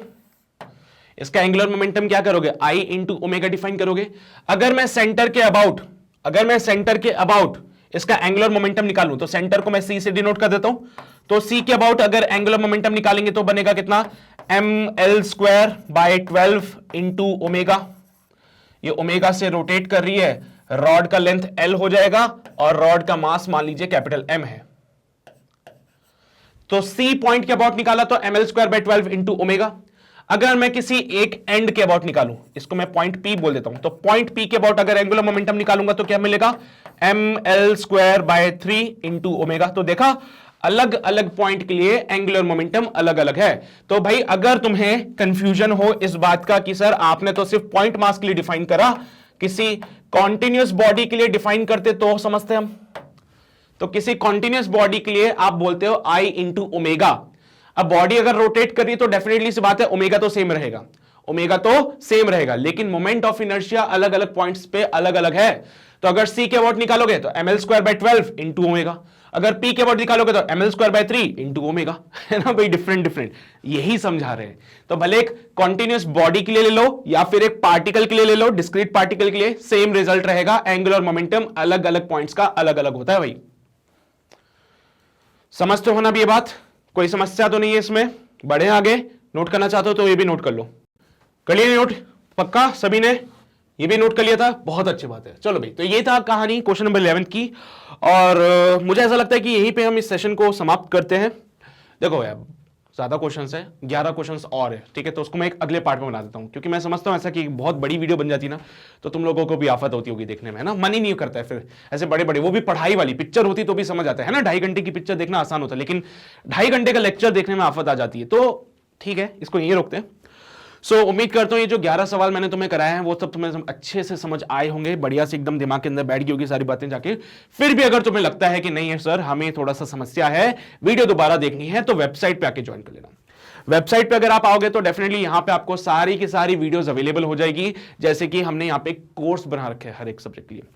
HC वर्मा का भी कोर्स है, उसमें अभी तक क्लास 11th के जितने भी कॉन्सेप्ट्स मैंने कवर किए हैं HC वर्मा से रिलेटेड, और जितने भी क्वेश्चंस कराए हैं मैंने HC वर्मा के, वो सब के सब इसके अंदर है। And this is not only for the class 11th, class 12th के लिए भी है, 10th के लिए भी है, 9th 8th 7th 6th 5th, right from the kindergarten, KG से लेके क्लास 12 तक सब कुछ है यहाँ पे। And not only for the specific subject, but सारे के सारे सब्जेक्ट्स आपको यहाँ पे मिल जाएंगे।